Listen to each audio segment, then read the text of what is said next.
kettle that's being watched has a, well, we use the laptop, is pretty hot. So, the audio is yeah. I just wanted to do that. Call order, please. Good evening, everyone, and welcome to the meeting. Roll call. We have 4 supervisors present. We have our township manager present, our township assistant tutor manager present. We have our township solicitor present, our township engineer is present, our chief of police is present, and our roadmaster is present. And also, but not least, all is our stenographer is present to record our hearing this evening. Would you please stand for a pledge of allegiance? I pledge allegiance to the flag of the United States of America, and to the republic for which it stands, one nation, under God, indivisible, with liberty and justice for all.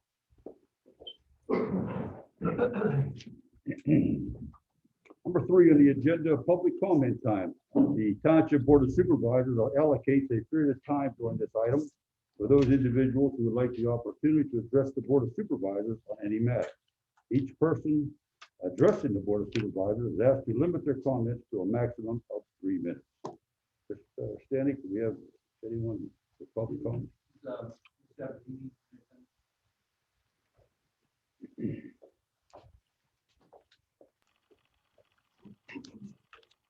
Sharon Sabatini, on previous circumstances. So I have sent a letter of concern to Brandon on Friday. I believe you all have a copy of it along with the signature pages. In October, we came to the board with previous concerns regarding the firewood wood storage and sale of firewood from the residents of 1 Acacia Drive. After the township reached an agreement with Mr. Podolinsky in November to remedy the situation, Mr. Podolinsky decided not to execute the agreement. So Brandon gave me a courtesy call on New Year's Eve day, and it was just a courtesy call just to give me this information, and we spoke and we talked, and then so I decided that the next step was for me to solicit toward ordinance, get the petition signed toward ordinance, because currently, you guys already know, there's no ordinance in South Strabane that will regulate the sale of firewood, but the storage of firewood on the residential property and the residential neighborhood.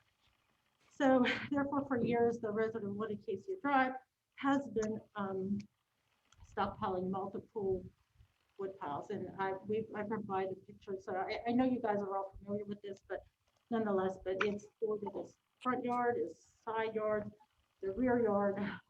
Some are nearing maybe 10 feet high. I've never gone down there to actually measure, but it's double his height. There's industrial equipment that is perpetually stored in the front of the house. So just by recent involvement with legal counsel, no action can be taken until an ordinance is put into place. So therefore, until this happens, any resident in Sauster Township, not just Windsor Highlands, can actually store firewood on their property. I mean, in the front yard, in the side yards, in the rear yards, it could be 10 feet high, it could be 20 feet wide, whatever that currently is allowed. So, and furthermore, these wood piles can serve as a attracting nuisance to the children, which I've said before, posing possible injury, a potential fire hazard for neighboring residents, and a haven for vermin and rodents that I can attest to because I've seen snakes in my yard. I've had multiple mice in my house. It's just been constant. However, a wood pile is not considered a structure under the International Property Maintenance Code to fall under blighted property. So therefore, it can be ruled under blighted property. So the Property Maintenance Code should reflect the level of residential standards of the immediate residential neighborhood, and as residents of Sauster Township, we must first protect the well-being of the children, the safety of our homes, the resale value of our homes, maintain respect for our neighbors, and seek to prevent reoccurrence of such activity in the future. In accordance with chapter. I'm it's 3 minutes. Oh, my 3 minutes. No. I'm trying to talk really fast. I know sorry. you are. I'm going to extend your time. Okay, So well, finish up. I'll skip a little bit. I apologize. Okay. The signatures, so we obtained the signatures from the residents of South Strabane Township to endorse the request to respectfully demand Strabane Township Board of Supervisors to adopt an ordinance to regulate the number, size, location, and storage of firewood wood piles permitted on a residential property. In the process of obtaining these signatures, we also talked to some people, and they clearly Mr. Puddles is selling wood to residents because they admitted this to us. They were very apologetic and very sympathetic, but they said that, you know, we get our wood from them, and had one neighbor just say, I buy from him every year. So I thought that this was resolved with the denial of the home occupancy permit, but evidently not. Residents also, and I thought this was pretty big, they expressed concerns that this personally can impact their immediate surroundings absent an ordinance, and once their residential property protected against potential fire hazard, permanent erosion, and property devaluation. Residents were actually perplexed as to the situation has been permitted to continue so long without prior intervention. The neighbors who actually get the wood from Mr. Podolinsky, you know, we had one who just says, I just cannot understand how he can get away with how he can get away with this. A lot of people know that this is being done, so and he is selling wood as well. So the resident on Casey Drive continues to replenish and restock the firewood. One pile gets done, and then he cuts more wood, and there's another pile. It's a lot of wood. So it is imperative to take action to correct this situation, as not to set a negative precedent in the future. These are established residential neighborhoods and need to be maintained as such. So we really need an ordinance to regulate this firewood storage. So in closing, just want to extend my sincere gratitude for taking the time to listen to me and to address this long overdue issue. So on behalf of myself and the concerned residents of Renner, Highlands, and some of South Strabane, moving to another community. If you need more names, we can get that. But those were my concerns. And if you have any questions, I have additional pictures. I know that, you know, I also did some research in regards to other counties, townships that would possibly have a wood storage ordinance. There's not very many out there because evidently this doesn't occur. But I did find one, and I did include this, and clearly, and I understand it was just merely an example just of what I found, that's all. I walk a lot in Windsor Highlands all the time, so I see where wood is being stored, and they're all in nice, neat little areas on the side of their house, in the rear of their house, and they stacked not very high. You know, I took pictures of those as well. Any questions? I'm sorry for taking longer. Yes. Yeah, we thank you for your presentation. The board is now aware of not only what you've said, but also the number of people who signed a petition. It's a matter we could take a look at. But before we go any further, is there anybody else in this particular issue who wants to speak to this evening? I would like to say something, and I'm on Zoom. Okay. Hold on one second. Am I done? Are you finished? I'm finished. Okay. Thank you very much. Thank you very much. Well, go ahead, whoever's next. Can you guys see me? Yes. Okay. My name is Kristen Podolinsky. I am Dave's wife. I am at home caring for our children, but I have lots of thoughts on this topic. Can you hear me? Yes. Okay. As Sharon stated, there is currently not any type of ordinance that limits the quantity or storage of firewood. Therefore, we are not currently, nor have we ever been, in violation of any township, county, or state laws. Okay.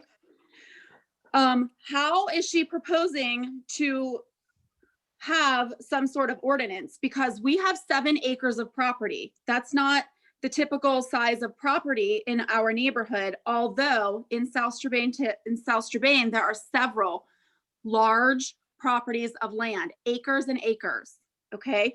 We have lived here for 18 plus years. Sharon nor her husband have ever said one word to us about firewood or anything else, not even hello. They have never asked us to limit the size of our firewood. They have never asked us to put it somewhere that they cannot see. No child or adult has ever been injured due to firewood on our property. If Sharon is concerned about the safety of the children in our neighborhood, I would suggest and recommend that her and her family quit parking their cars on the street right near a curve in the road on Robin Drive. This means that people walking in the street, such as myself with my children and my dogs, we have to walk in the middle of the street to get around their vehicles right in the curve on Robin Drive. Not just us, but others in the neighborhood as well. Regarding firewood as a potential fire hazard, according to an insurance website, the top 10 causes of house fires are, in order from number 1 to 10, cooking equipment, portable heaters and furnaces, portable heaters and home furnaces, not portable furnaces, smoking, electrical equipment, candles, curious children, faulty wiring, barbecues like grills, flammable liquids, and lighting. You'll notice that outdoor wood piles are not on that top 10 list, and neither is burning wood inside of a fireplace. Okay. On Saturday, March 13th, 2021, so approximately 2 weeks ago, I was walking in the neighborhood and I passed Sharon's house. I saw a large box that had been delivered to her house. On the outside of the box was the word bonfire, and it had a picture of an outdoor fire pit. If Sharon is concerned about the possibility of fires in our neighborhood, I would question why she is planning on creating fires in a fire pit in her own yard.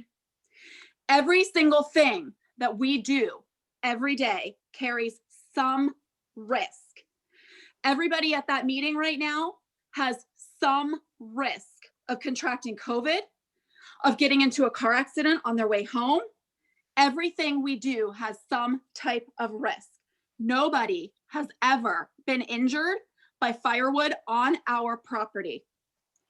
As far as Sharon's concern about mice, I did some research, and you guys feel free to do your own. Mice can squeeze through a hole roughly the size of a pencil or a pen, okay? And I don't mean the length, I mean the diameter. They usually do not travel more than 10 to 25 feet from their nest. The general recommendation regarding firewood is that it be kept 20 to 30 feet from a home in order to prevent mice that may live in the firewood from getting into a home. Now, I measured the distance from our firewood to our fence at the corner of mine and Sharon's yard, okay? From the firewood pile, it was 70 feet of open space in my yard. I am estimating that there is at least another 30 feet of her yard between my fence and her house. This equals at least 100 feet of space between the closest firewood pile to Sharon's house and her house. If Sharon has mice in her house, it has nothing to do with firewood. Also,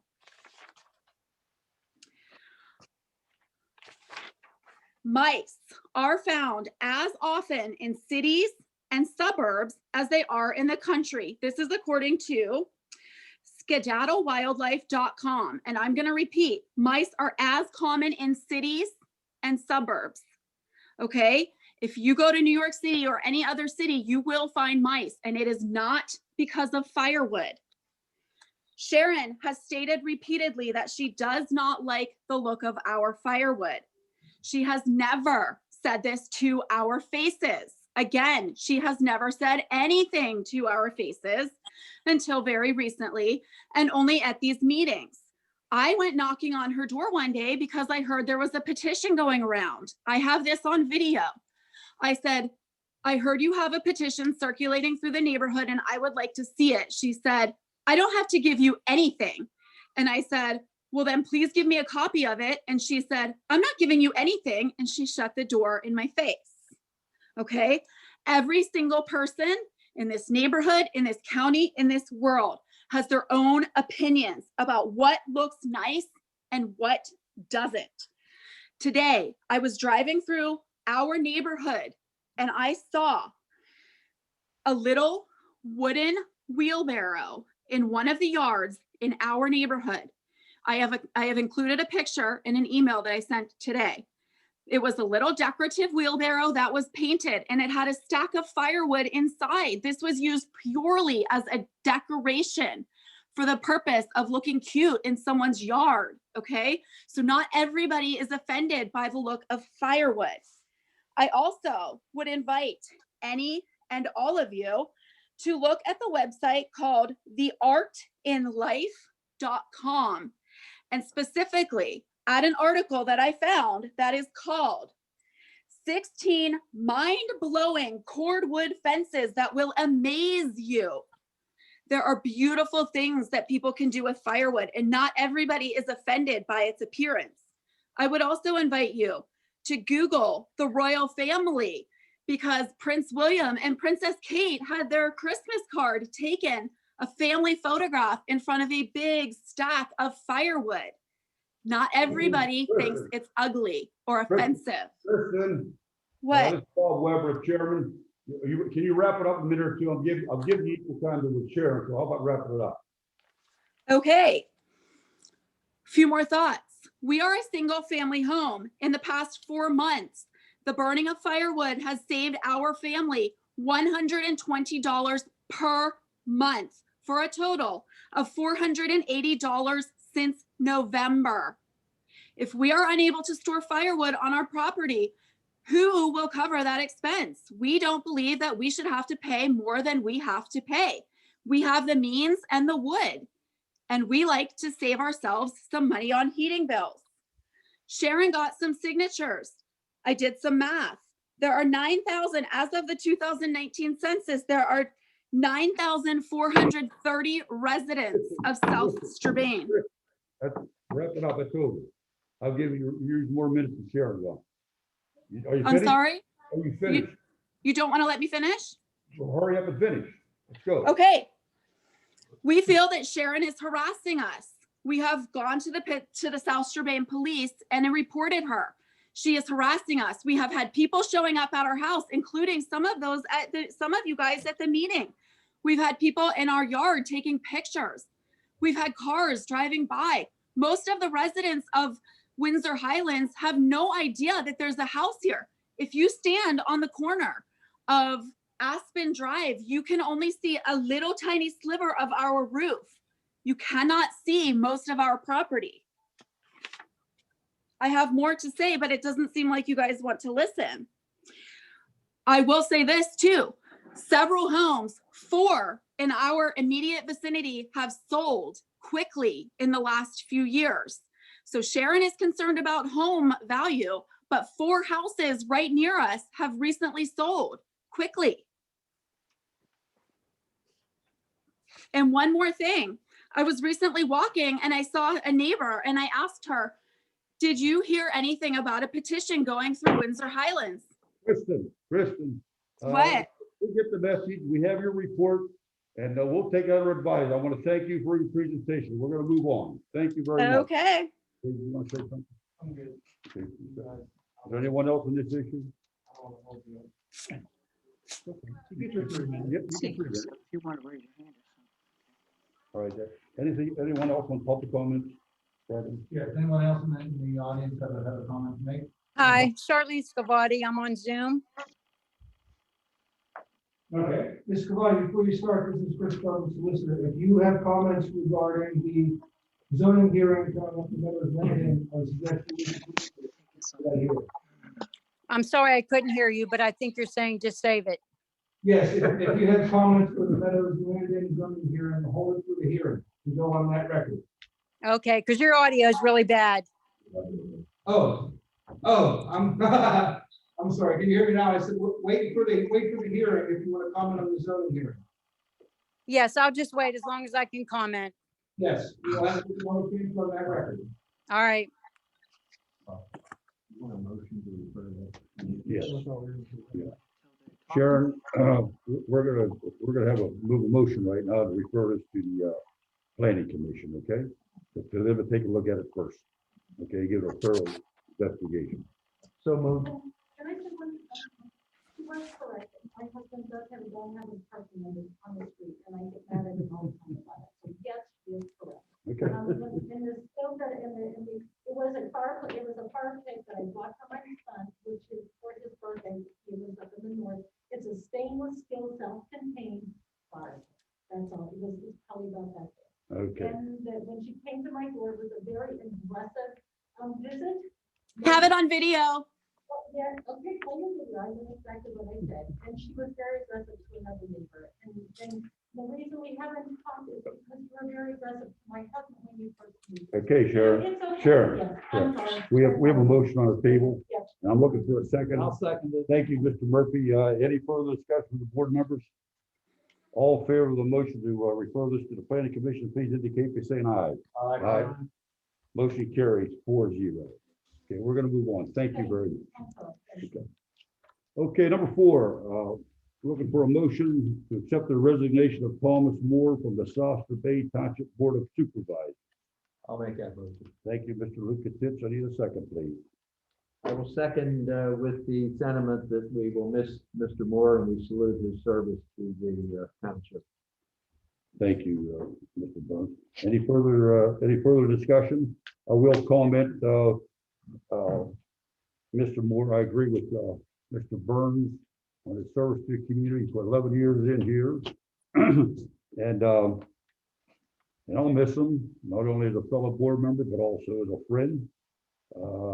But I will say to you, in the very near future, there will be, Tom will be signaling out with a commendation from the Board of Supervisors. So you know that.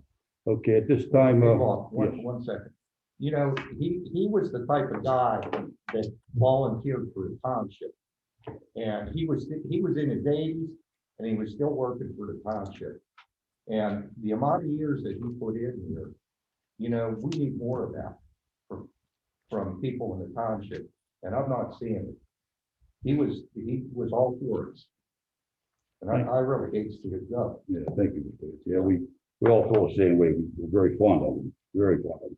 But we will be recognizing Tom in the near future and citing his contribution and service to the South Strabane Township. At this time, I'll call for a vote. All in favor of the motion to accept Tom Moore's resignation from our Board of Supervisors, please indicate by saying aye. Aye.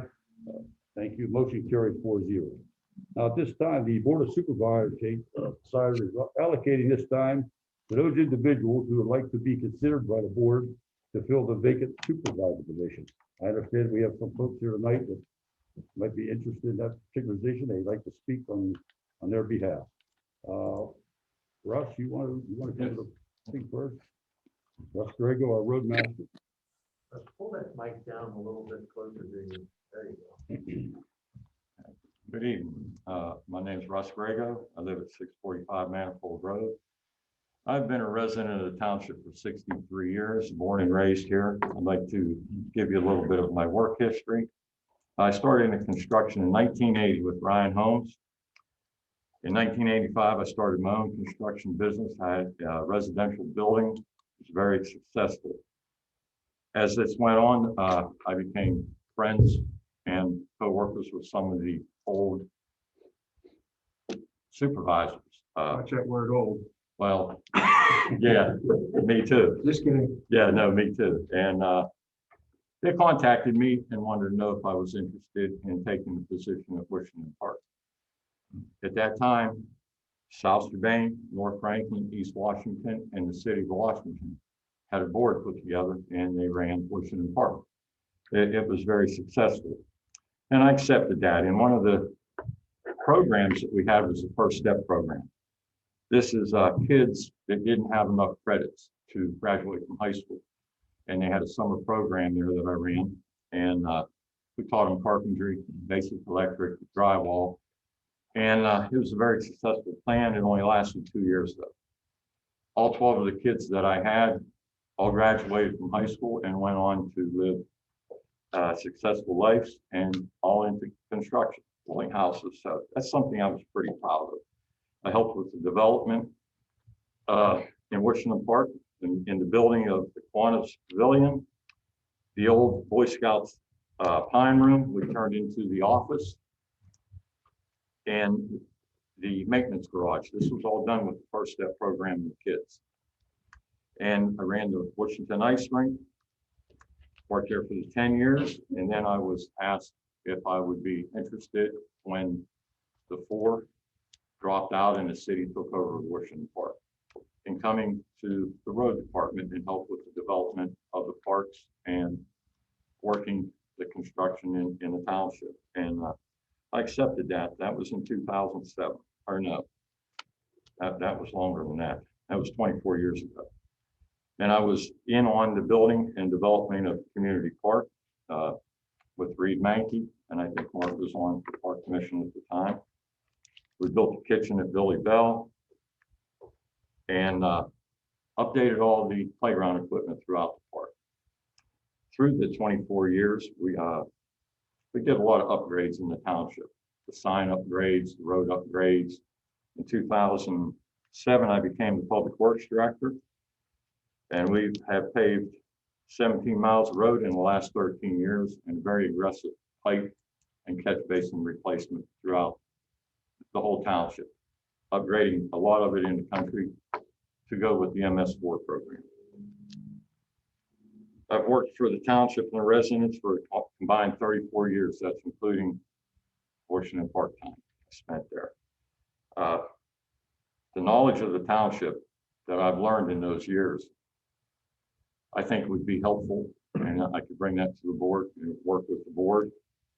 And I'm ready for the challenges that come with the job, and it would be an honor to be part of the board and work with the residents of the township. I want to thank you for your time. Thank you, Rob. Thank you. Mark, you want to come forward?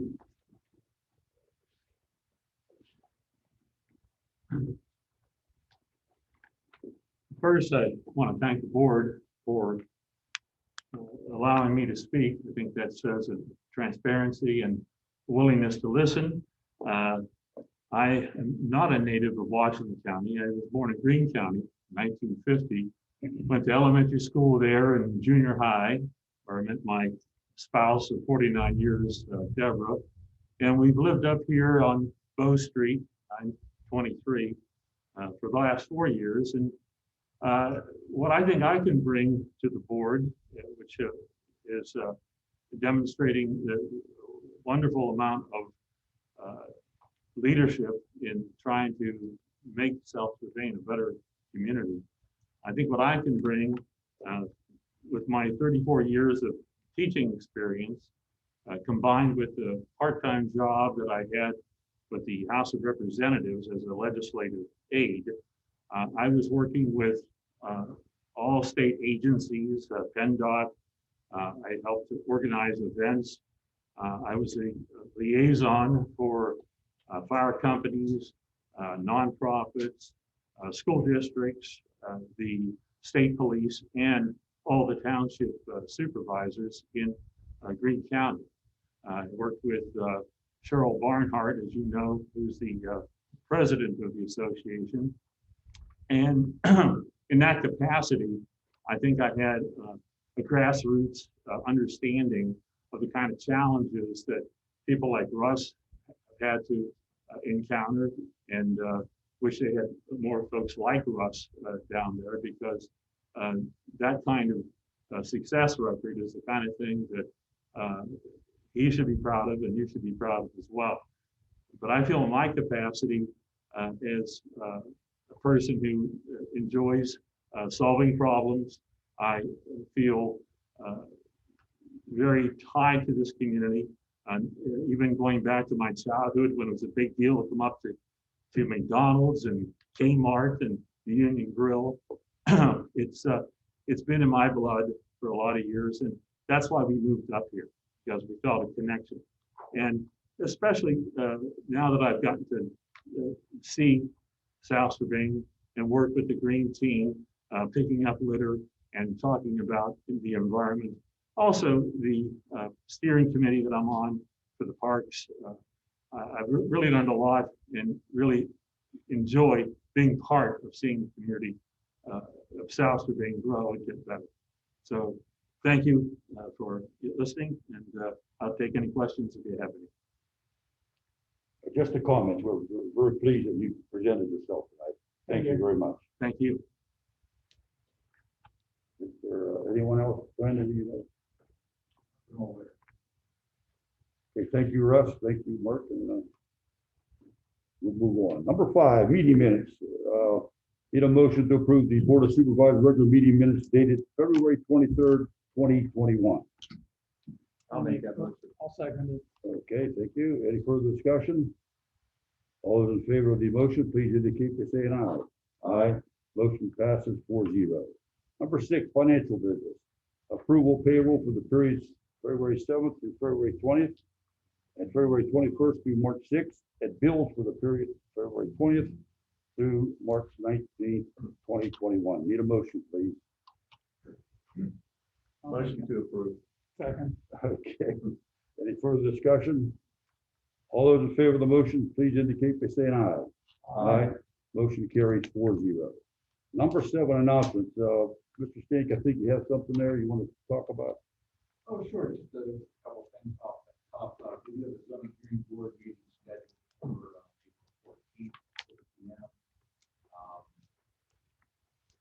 And also that we are, you know, we've been, we haven't been made aware specifically, but we are aware that the township may be eligible for some, again, some COVID grant money through the recent legislation that made its way through Washington, hopefully down to us. So we are aware of that, and we're looking into sort of the dynamic behind that, and the requirements that will be had. Thank you. Also, What, now I'll cover this in my. didn't you say there was a fellow wanted to give a presentation on the bat boxes or bat cages or something? Oh, sure. I was just gonna fold that into my. Later on, okay, all right. Thank you. Okay, moving on. Number 8, township reports and presentations. Municipal separate storm sewer system MS4 report. The Board of Supervisors allocate the period of time during this item for comments regarding the topic of stormwater. Each person addressed the Board of Supervisors has to limit their comments to a maximum of 3 minutes. Do you have anyone presenting themselves for this? Any comments regarding stormwater? Okay, thank you. We'll move on. Township manager, go ahead. So, a couple of things, the township, strategic planning, strategic planning initiative, continues, where, the steering committee will again meet, this next week, to further fine tune the, recommendation that our consultant here has about his. We have a, steering committee for the community park master plan update that will resume on March 16th, focused on the mission and vision statements for the plan, review renderings of the park layout, and discuss the upcoming public engagement activities. That will also be included or coincide with a ribbon cutting for the new kitchen and bathroom project, which is now complete. And with that, the kitchen and bathroom project ribbon cutting will be on April 9th. Starting at 5:30 p.m. That is Friday. The Board of Supervisors will be in attendance to host that. Members of the steering committee for the park master plan update will be in attendance to help with the community engagement, be led by our consultant. And in the community engagement activity for residents and visitors, for purposes to seek some feedback regarding the master plan update. Again, like refreshments to be provided, like refreshments that are pandemic friendly, and trying to reward to those participating in the engagement activities. So we have some gift cards from our local business, Walmart, Sportsman Warehouse, as well as Industry West, which is a new salon down on Manifold Road. Also, our annual audit is undergoing right now with Psych and Psycho. They've been on site for the last week and a half, and we'll look forward to their report to submit to the DCED April 15th deadline and provide a bigger more robust report for the board in the coming meeting. Also with us tonight is Dan Betts, who is with CNX, and Dan has been, away, Dan? Yep, I can hear you. Okay, great. Dan is with CNX, has also been instrumental in helping us have the property along the railroad cleaned up that CNX owns across from the park, as well as participated on the Green Team meeting and a Park Steering Committee meeting to present an idea and program that CNX is performing in several other townships that include backlog. And with that, Dan, I'm just going to hand the mic to you. Okay, thanks, Brandon. Appreciate everybody's time. I'll try to give a quick summary of the project. So as Brandon said, I work for CNX. We're a gas EMP company out of South Point. A lot of our folks live in and around South Strabane. We've been in this area for a while. We started a project last year. I'm really trying to bring awareness to kind of the plight that bats have been going through in our area. About 10 years ago, a disease called white nose syndrome hit and it killed the vast majority of bats as they are hibernating in caves. So a lot of people are unaware of that. So we've been trying to get that message out that, you know, here's species in our backyard that have a real threat to be threatened and endangered. And this project's meant to help them on a smaller scale with a box in local parks, and on a larger scale to kind of get this out to the public so people understand it a little better. We've worked with the Game Commission on the project. We use their plans for the boxes. They're called 7-chamber boxes, so they can hold, you know, a decent sized colony of bats, 100 to 200 bats if enough of them move to the location. The Game Commission helps us select the locations that gives the bats the best chance to use the box.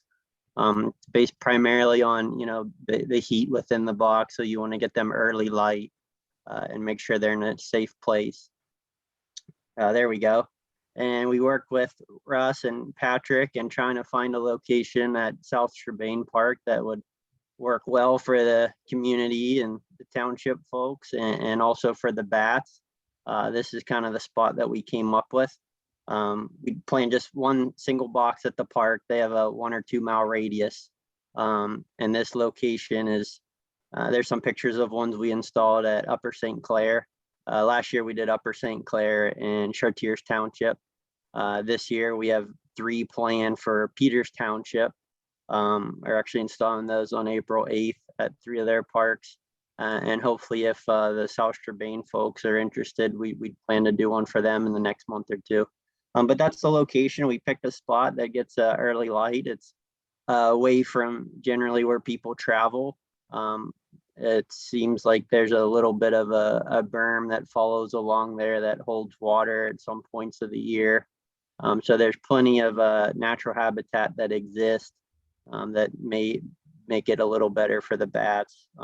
The boxes themselves, we installed 2 4x4s, a little bit of concrete in the holes to help keep them firmed in there so they don't fall or start to lean. Very little maintenance with these boxes. We try to pick a spot away from trees so no trees will fall and hit them. They have an aluminum shell. We had Accutrex, a company in South Point, fabricate aluminum shells, so they should last a very long time without any maintenance. Other than that, that's a quick summary of it. We appreciate the township working with us on it thus far, and you know, this project we want to keep going in a lot of communities around Washington. And thank everybody for listening here. And if anybody has any questions on them, more than happy to answer. What's your success rate with those boxes when you put them up as far as drawing bats to them? You know, we the first 2 we put up last year, we haven't actually monitored yet. That's one thing we want to do this year. So the bats don't live there in the winter. They come back around, you know, the beginning of April. So we're anxious to see if some start using these larger boxes. In our development area, so a lot of our operational areas in Greene County, and we put up a lot of boxes, you know, a couple hundred boxes over the years. And we don't see large volume use in the boxes, but we see a lot of repeated and varied use. So when we monitor them, we'll see 2 and 3 in this box one year. They won't be there the next, and then they'll be in another box the next year. So they move around a lot. The goal of these boxes would be to have a little bit more stable colony based on the size and the type of box, but it's going to be a little bit of a learning experience if we're able to hit the right location where a population of bats exist and they start using it. So it'll be a little bit of a learning curve there to see if we can actually get population in there.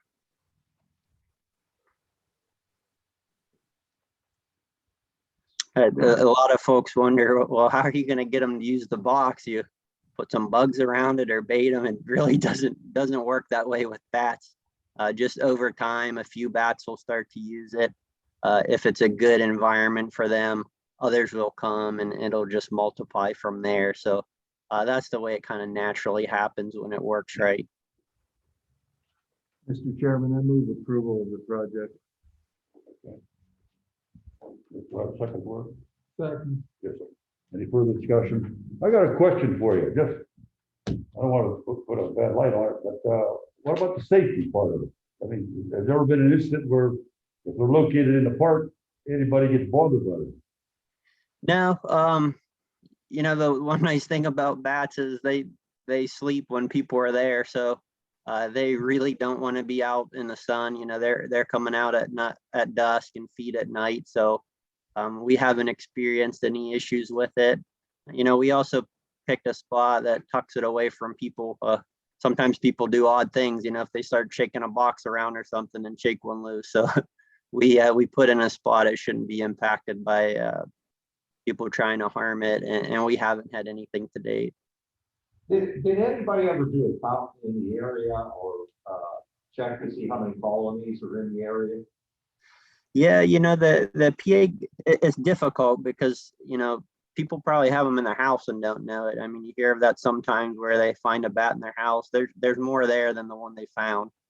So it's difficult to completely gauge, but the PA Game Commission does have a program where if somebody finds a colony, that they monitor that colony and they report it to the Game Commission. And it's actually a way that they help keep track of the population. It's called the Appalachian Bat Count. So Pennsylvania does it and a few others. So they have a pretty good tally for folks that participate in it. But, if nobody tells them of a colony on their property, aren't aware, kind of tough to gauge. The one species that's kind of made it through this white nose a little better in our area, and the more common one is the big brown bat. So that's what a lot of people have in their backyards.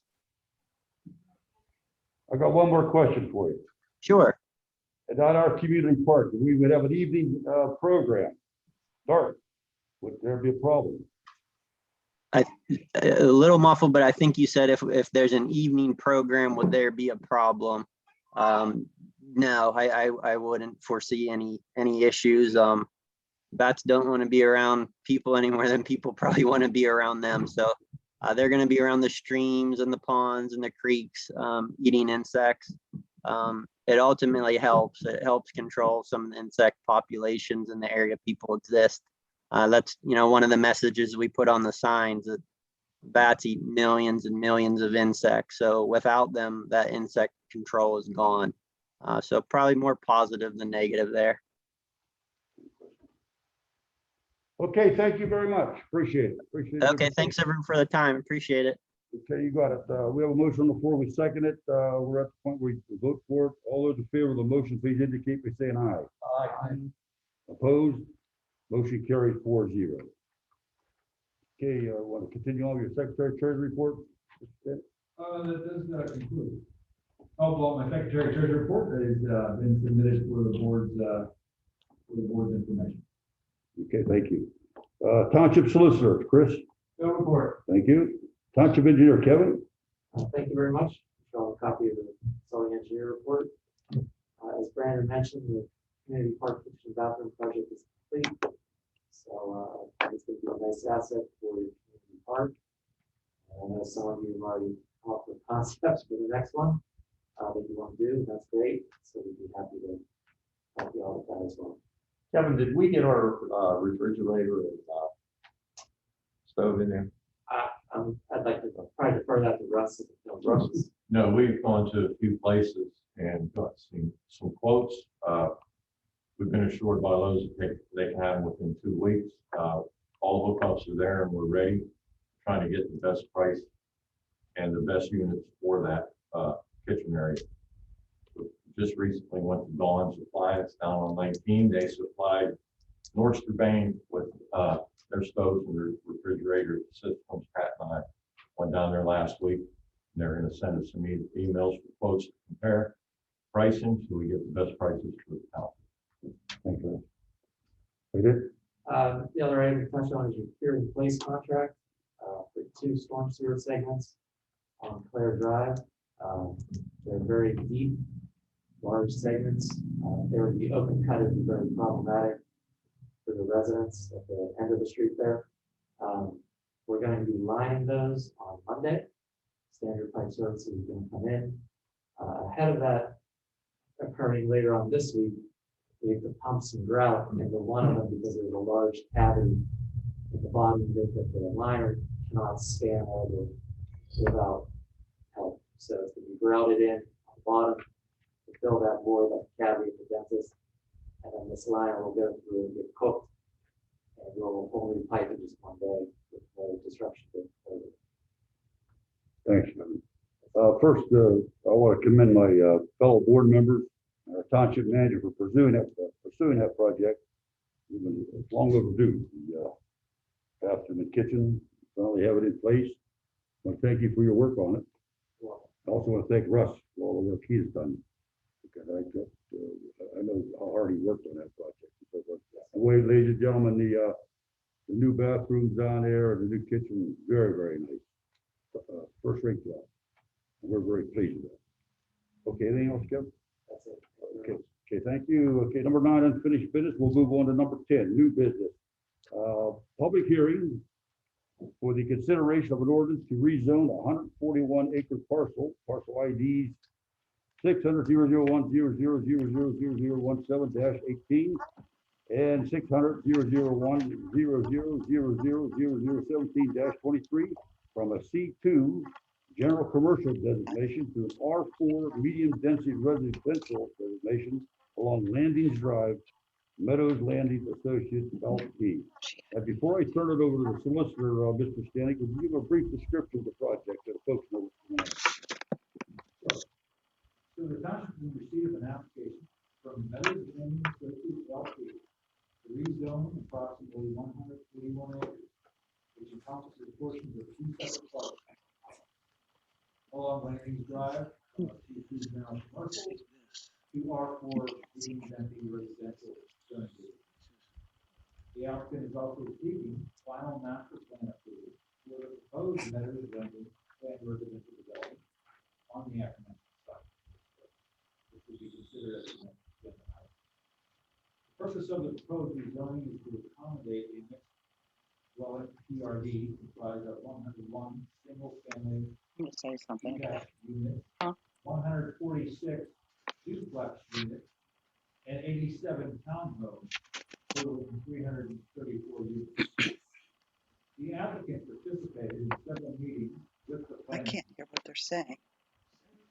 December 3rd, January 7th, February 4th, and the Board of Supervisors on December 15th to present and receive feedback regarding the rezoning and the proposed PRD. At the February 4th, 2021 meeting, the Planning Commission recommended the board approve the request to rezone the property from C2 to R4. The Planning Commission also recommended the board conditionally approve the master plan for the proposed PRD in a letter dated February 2nd. Excuse me, the interference from participants on Zoom. Patrick, Okay, thank you. The master plan for the proposed PRD. In a letter dated February 2nd, 2021, the township engineer recommended approval of both the rezoning based on completeness and the master plan based on compliance. The request to rezone the property is deemed consistent and comparable with that provided by the township comprehensive plan. The property property is identified in a mixed use area along the Route 19 corridor per the future land use map. Please note, mixed use is defined as regulations that permit the use of both commercial and residential development. From a land use planning perspective, the proposed residential character of the development will seek to complement adjacent to nearby commercial areas along Route 19 and Racetrack Road corridors. The applicant has addressed the following points deemed as priorities within the comprehensive plan: providing diverse housing options that support different populations within the township, connectivity with both future and emergency access points and sidewalks, and continuity with the assigned mixed-use destination parcel, commercial residential. Also, there are 2 or 3 other commercial lots on Meadows Landing property that will remain commercial. Those front directly onto the Route 19 corridor. A legal notice was published in the OR on February 22nd and March 1st, advising of the public hearing tonight.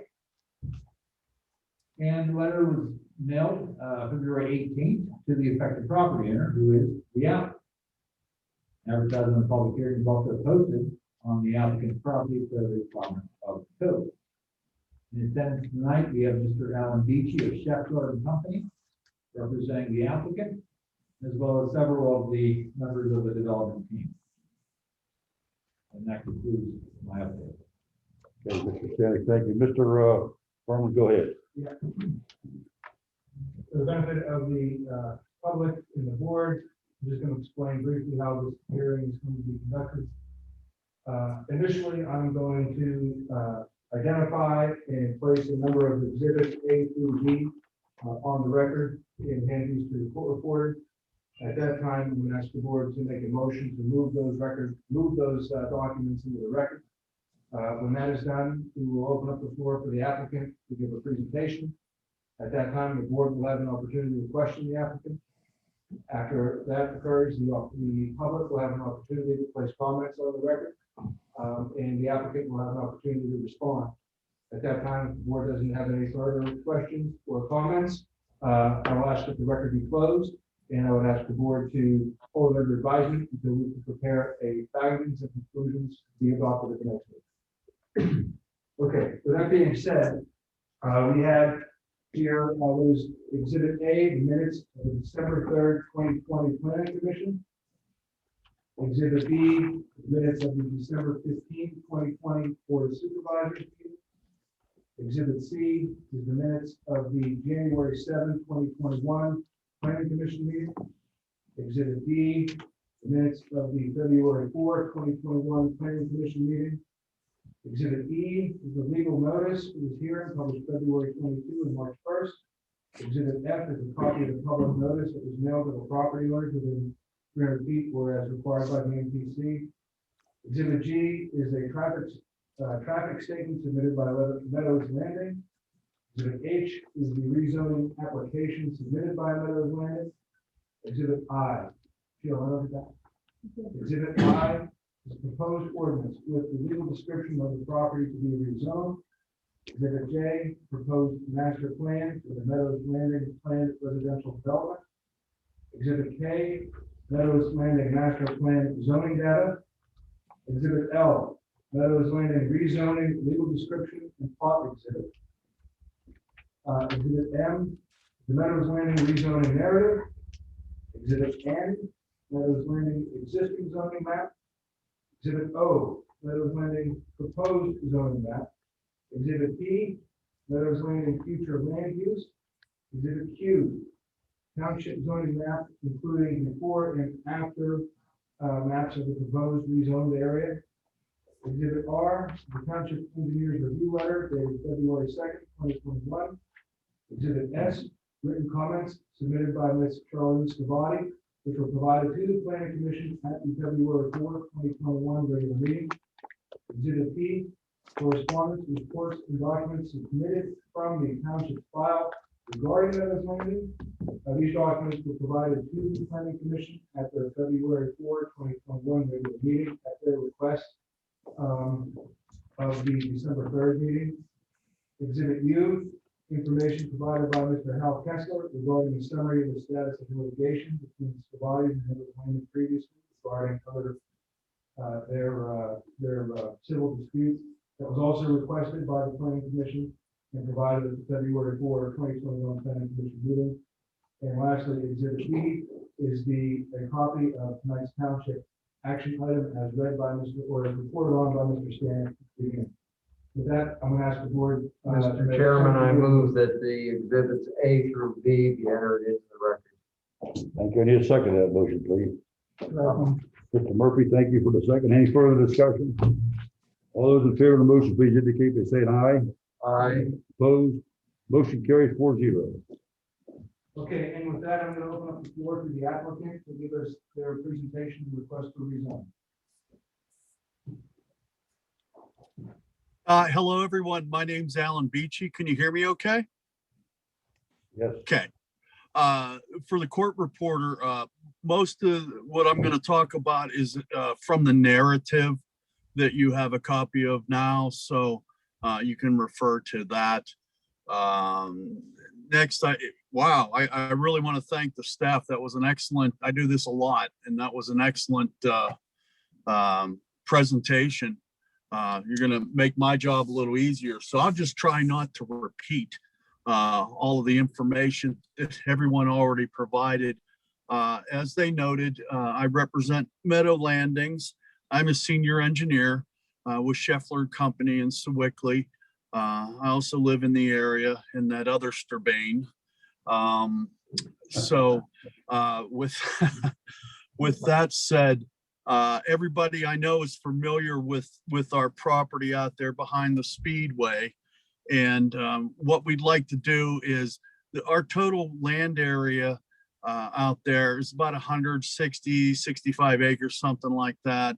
And we're asking to rezone about 140 acres of that to R4 for us to do a mixed residential use development, which you have in your record, our master plan. And we'll get to that here real quick because that's, you know, the most exciting part of this. And then as was reported, you know, we want to leave a portion of the commercial areas that are along 19, which if you guys drive out there, they're the graded pads next to the Speedway. We're going to leave those as commercial, and then the residential will be the areas on top of the hill and behind those commercial areas. Excuse me 1 second while I switch my screen.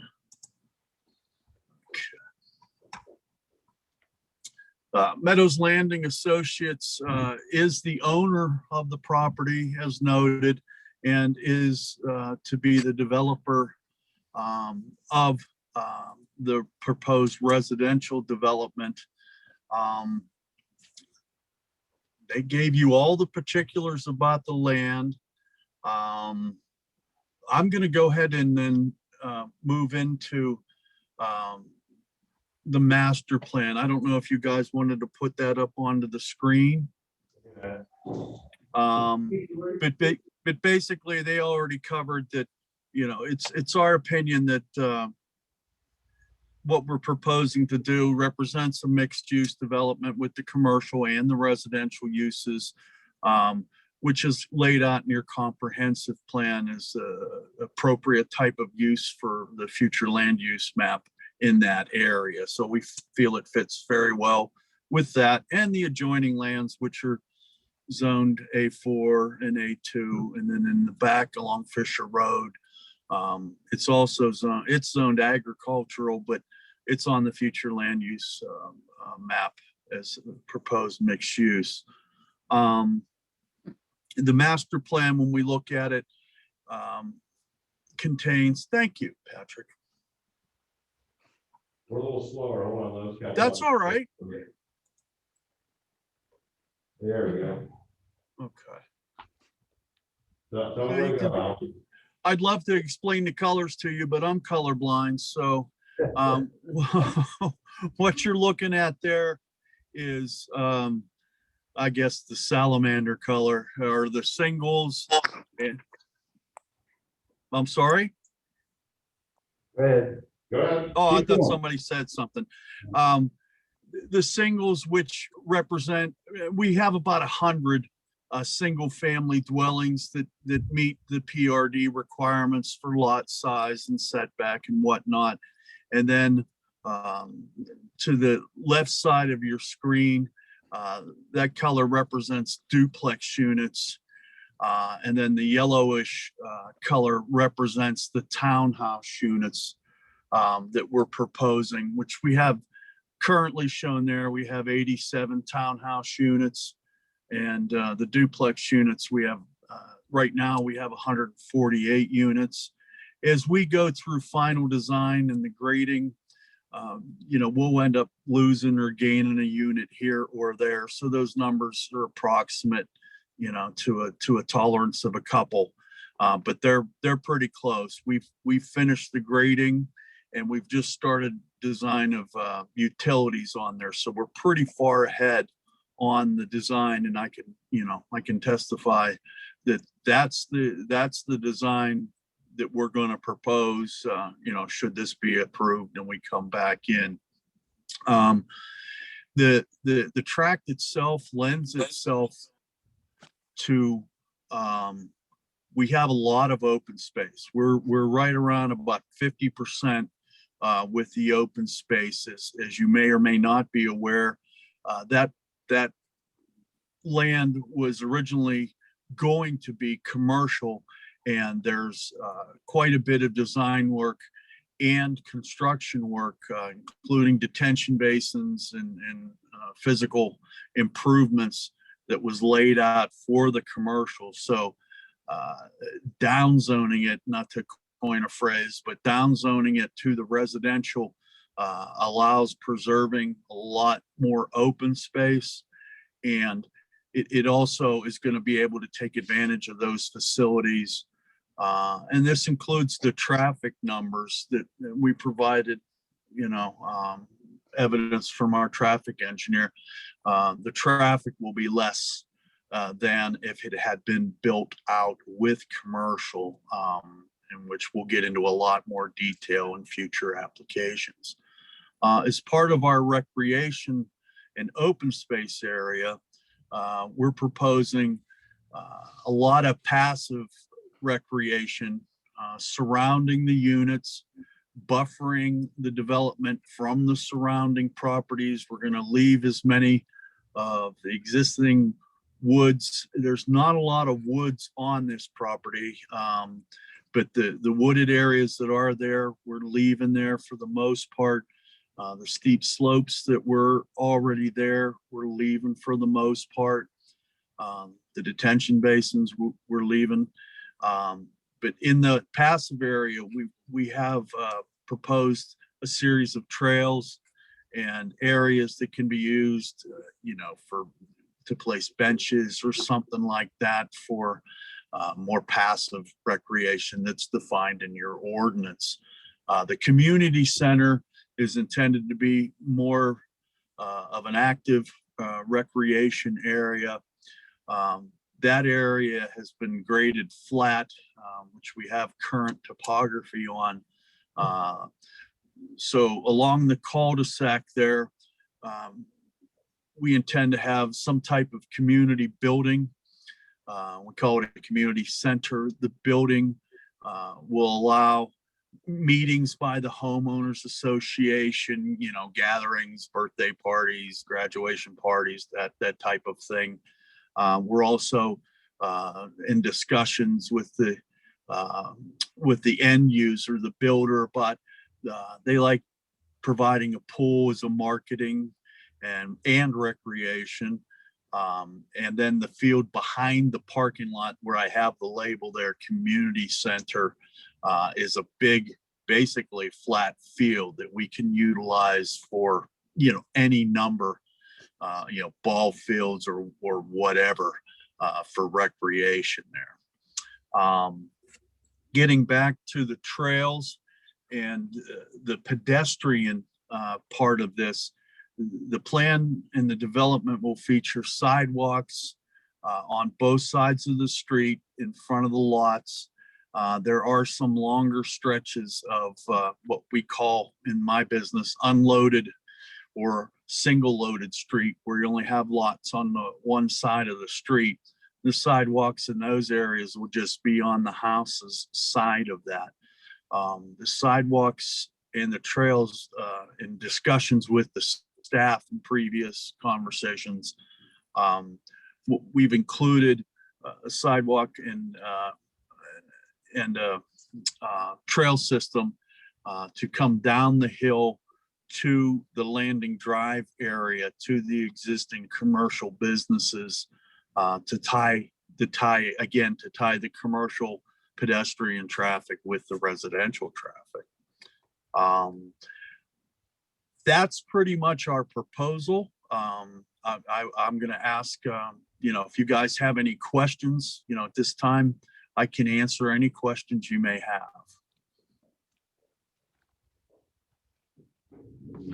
Okay, we're gonna ask for the purposes of the record for the board to go questions first.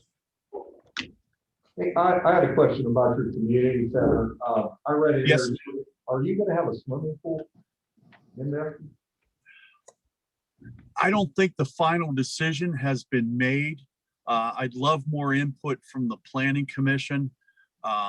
They gave some pretty good input on, I don't even remember what I had shown before as far as the ball fields area, but they were leaning more towards open field than, I think I had a I read some of the information and it said there was going to be a pool, but that the size was not specified. Yeah, that's my intent now, is to provide a pool. And I provided it on that drawing to give you guys a sense of scale of, not only the pool area in the building, that's about a 4,000 square foot building there, but then also the totality of the open area. That whole little community center area is about 4 acres of active recreation. It far exceeds the ordinance requirements. Could you put a playground area in there? Because this. There's plenty of room for that. Yeah. Yeah, there's plenty of room for a playground. That would be nice. And your trail system, how long are you altogether? I'm seeing 1, 2, 3 areas where you have trails. They're not really interconnected. How long are they? Those trails, they're probably all total. They're probably upwards in the 1,000 feet of trails area. They're really just meant to connect, to complement the sidewalk network. You got to, keep in mind that most of those streets have sidewalks that go all the way around. So the trails are just to connect through the open space area, connect those sidewalk areas. Hey, there's also an archaeological site on that property. Yeah, I have it on that. Go ahead. I'm sorry. Is it where you're showing a conservation area? The PHMC conservation area, which is basically that whole area is either the archaeological area. I'm glad you brought that up because I forgot about that. It's been designated as a conservation area and an easement. Some of the other drawings that I provided, there's the area, and then there's also required 200-foot setback around the area that we're not, we are allowed to grade in, but it's a real pain, so we're not going to grade in. That is going to be left undisturbed.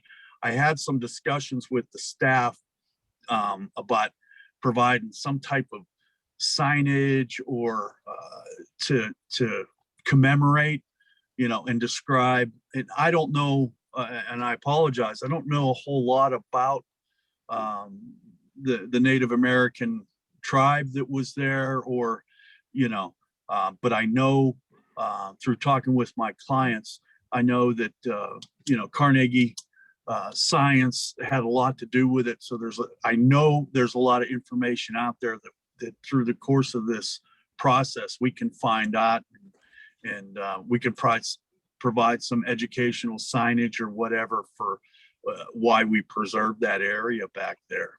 It would be nice to put, to do some. Yeah. Maybe bench Sure. out there or something. Yeah, I Maybe agree. down the road, maybe, one of the local universities could do a dig up. Yeah, I was thinking, get them involved, or it would make a wonderful Eagle Scout project or something like that. So I'm this is something unique that I haven't dealt with in my career developing properties. So I'm looking forward to learning about this more. Okay, thank you. This is Bob Weber. I have a question or two for you. One question is the meeting room. I'm very pleased about the meeting room, the clubhouse. What type of capacity that would it hold? How many people? Well, obviously, we'll design it enough. I do a lot of these developments, and that's pretty standard. 3,000 to 5,000 square foot clubhouse.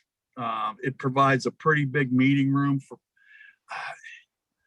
I don't know what the fire marshal capacity is on those, but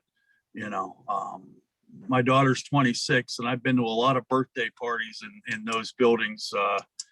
We raised her in Cranberry Seven Fields area, so I've been to lots of those buildings, and they're plenty big, if that helps. Okay, thank you. Sure. Second question is, I know you have something in the narrative, your report here, but tell me a little bit about the connection to Fisher Road, another egress. Oh, the future street? Yep.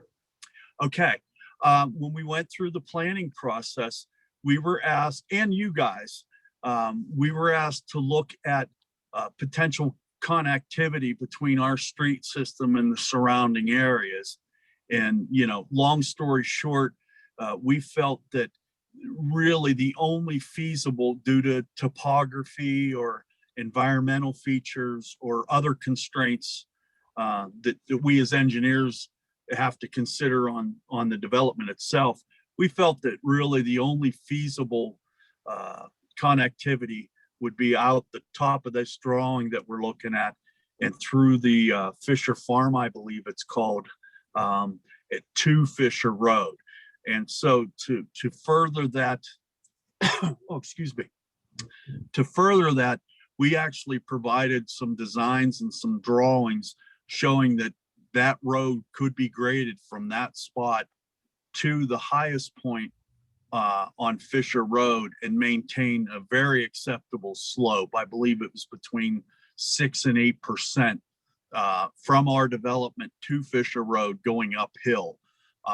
Fisher Road, well, as you guys know, where we connect, I think that's a well pad up there, which is about straight up on this drawing.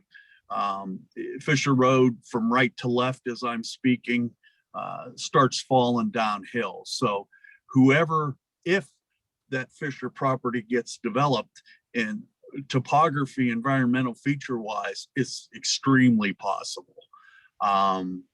Their road system, it's quite feasible to extend where I show a future access point. In fact, we're doing the grading now to set that up for that. So when you see formal plans, we'll be able to talk more about this. They'll be very able to extend that road system through that property, around that property, and out to Fisher Road, where their primary access will be. Okay, thank you. Okay,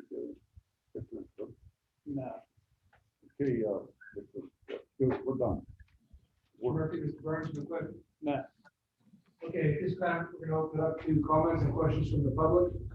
Ms. Cavati, for your benefit, I'm going to ask you to limit your comments to this presentation for this requested zoning change. This is not the proper forum to appeal your order to Judge Gilman. If you start complaining about the order from Judge Gilman or accusing him of being a liar, I presume you are done talking about your comments on this matter, and we'll do you. Okay? Well, I'm sorry, but I can't hear you. You're breaking up. Be very clear. I said, this is the time for public comment, and you will have your time to put all your comments on the record. But I'm asking you in particular to limit your comments to what is applicable and relevant to this application for this rezoning application. If you start talking, this is not the place to appeal your order from Judge Gilman. If you start talking about how he was wrong or how he's a liar, I will presume that you are done talking about this presentation and I'll have you muted. Do you understand? Yeah, I understand. Okay, thank you. With that, go ahead. Okay, first of all, we do not agree with the Meadows Landing moving forward on their plan while our case is still in the court system. There will be no new plans approved with water coming through our property. We cannot take on the water now. I sent photos to Mr. Connors today of the spring in the D3 embankment, which is lot 4, along with Meadows Landing's geotech report, stating that key benching every third lift with drains to drain out the spring in the middle of the hillside under toe slope stability of the geotech report. Also, I sent photos of the proposed homes that are to be placed on this embankment. And Mr. Connors, I would appreciate it if you could show the board those after I'm done speaking, so we can make them part of a discussion. Ms. Cavati, the board was given those prior to the meeting, so they do have paper copies. And was that a part of the exhibit? No, Okay. I would like it shown, please. They have copies. They have copies.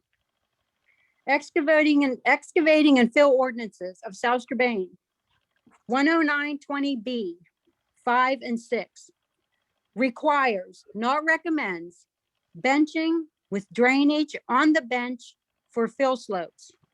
Inspections, 10910D8. All grading shall be inspected by a licensed engineer and a letter signed and sealed with a compliance letter stating that all fill was placed in accordance with the geotech's report. 10913 is the certificate of completion. This is still Meadows Landing C2 development.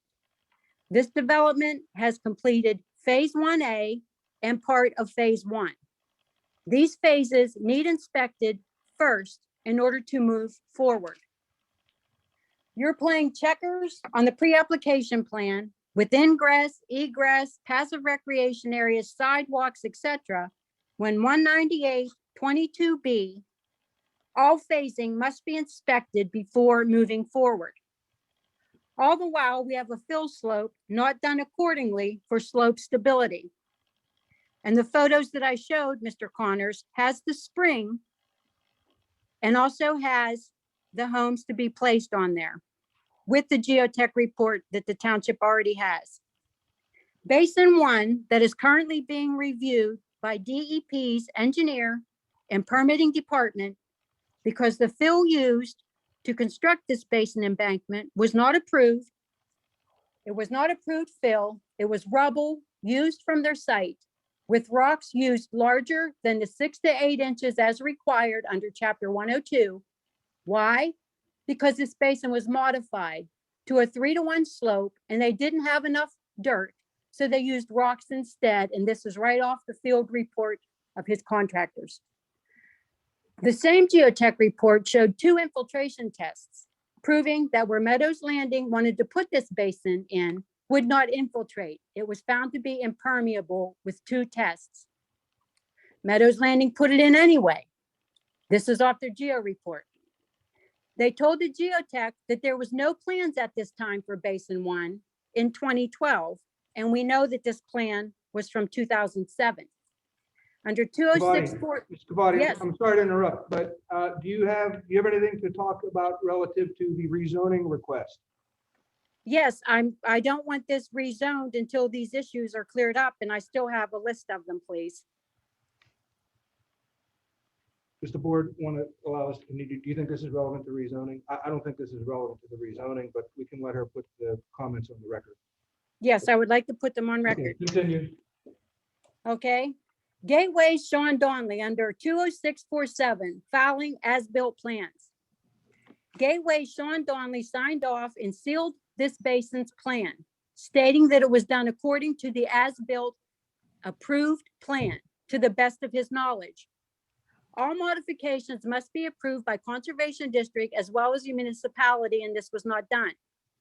Mr. Donley approved a 12-inch orifice hole at elevation 1115 and a 36-inch outlet drain. What is recorded and signed by Mr. Kessler and given to the township as built is showing a 12-inch orifice at an elevation of 1113, so it was dropped 2 feet, and a 46-inch outlet pipe, which is not Excuse me, true. guys. Can I make a comment? This is Alan. Mr. Gletcher, let's wait for Mr. Bonnie to finish. Yes, I'm almost finished. Also, infiltration rates of 67,849 CFS is reduced from the outflow. How can this be if it's impermeable? Better yet, this infiltration rate was calculated with plans showing that the bottom elevation of Basin 1 was at 1122 and the top was at 1136. With the recorded plan, the bottom is 1108 and the elevation top is 1122. So the calculations were done from the top to the bottom, which are not correct. With the orifice of 12-inch and a 4-inch underdrain. What was approved in 2007 plan that came before the board was elevation 988 and 997. So this 10-foot basin became a 14-foot basin in a landslide prone area. And the reason is because their their compaction test failed, which isn't a comforting thought in a landslide prone area. Engineer Craig said he did an inspection on this basin. His inspection said it has an 8-inch orifice when we know it's a 12-inch, and it had a 6-inch underdrain, and we know it's a 4.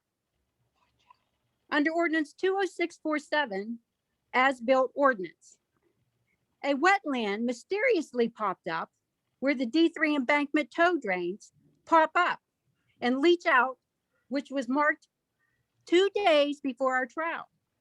This is the same altered subsurface water that drains off-site through the middle of our property, and under 20669G 1 and 2 state that all points of concentrated flow discharge shall outlet directly to a well-defined channel. And if construction stops or concentrates the natural flow of drainage and affects the adjoining property, approval from the owners shall be obtained in writing. I didn't give you anything in writing. Also, I would like to see the study that was done from Meadows Landing to the township, showing that adequate downstream conveyance facilities exist to safely transport the concentrated discharge, or otherwise prove that no erosion, flooding, sediment, or other impacts will result from the concentrated discharges. Ordinance 198.5G and 198.5E. Offsite discharges shall have calculations and plans approved by the municipality. 198.13C.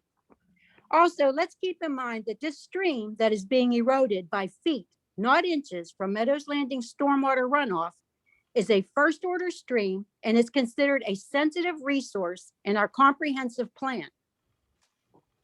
And the other intermittent stream that runs off-site of the Meadows Landing development, then through the middle of my property, is a confluence to a surface water. This one is not even on the comprehensive plan because it was so intermittent, not now. And last but not least, these are valid safety concerns for my husband and I, as well as the residents along Pine Valley Road. I'm asking at this time that these issues be looked into prior to the rezoning, plus the recreational facility that's sitting on a discarded, buried coal pile. There's tons of coal that they had to get rid of, and they've got the facility sitting either directly on it or very near to. So anyway, Hal Kessler signed off on this site for all stormwaters running on, through, and over his site and took full responsibility. So whoever okays this plan as is without doing anything about it is putting their name on it for all responsibility as well. And I would really like to have the embankment and the spring and the geo report made part of the record.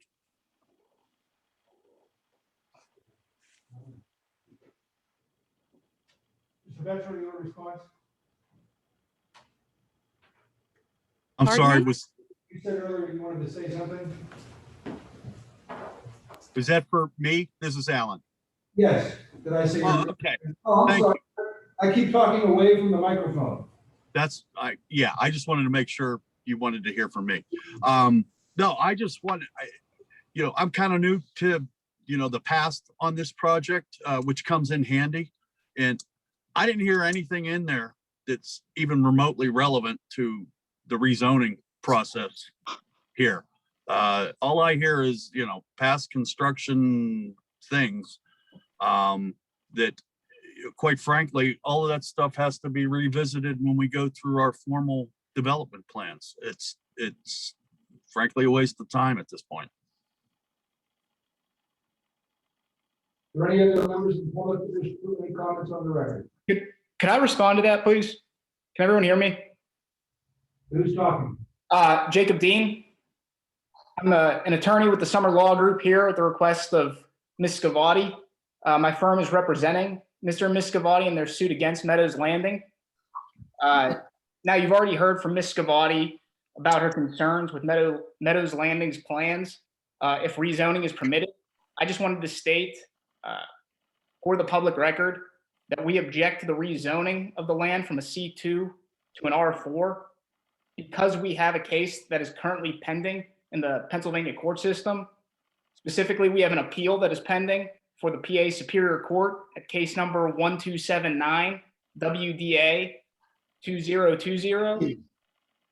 Argument for briefs on this appeal are due in the next couple of months, and an argument will be scheduled after that, and we will likely have a decision by the Pennsylvania Superior Court within a year.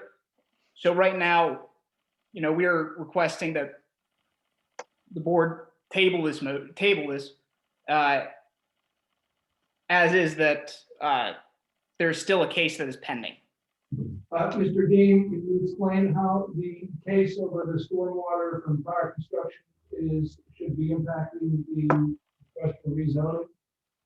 I'm sorry, could you repeat that? I couldn't hear you. Walking away.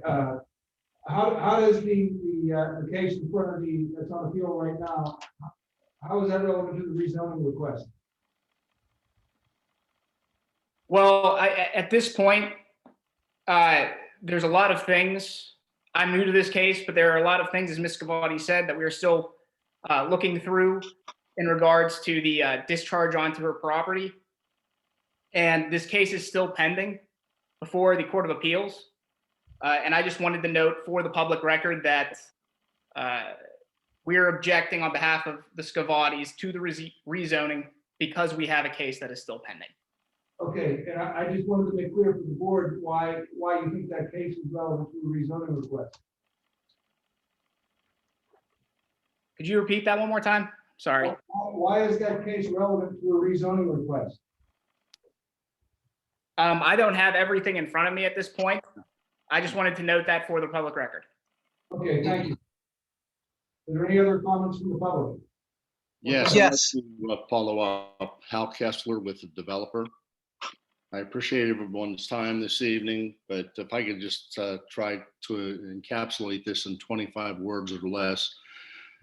Every statement that was made tonight by Mrs. Scavati has been run through the township, the entire process over the years for the last 15 years, and all of the court levels, including your county courts in Washington County, all of whom, without exception, have seen this to be a frivolous presentation of issues that are irrelevant and have been grossly misrepresented repeatedly in the courts by Mrs. Scavati.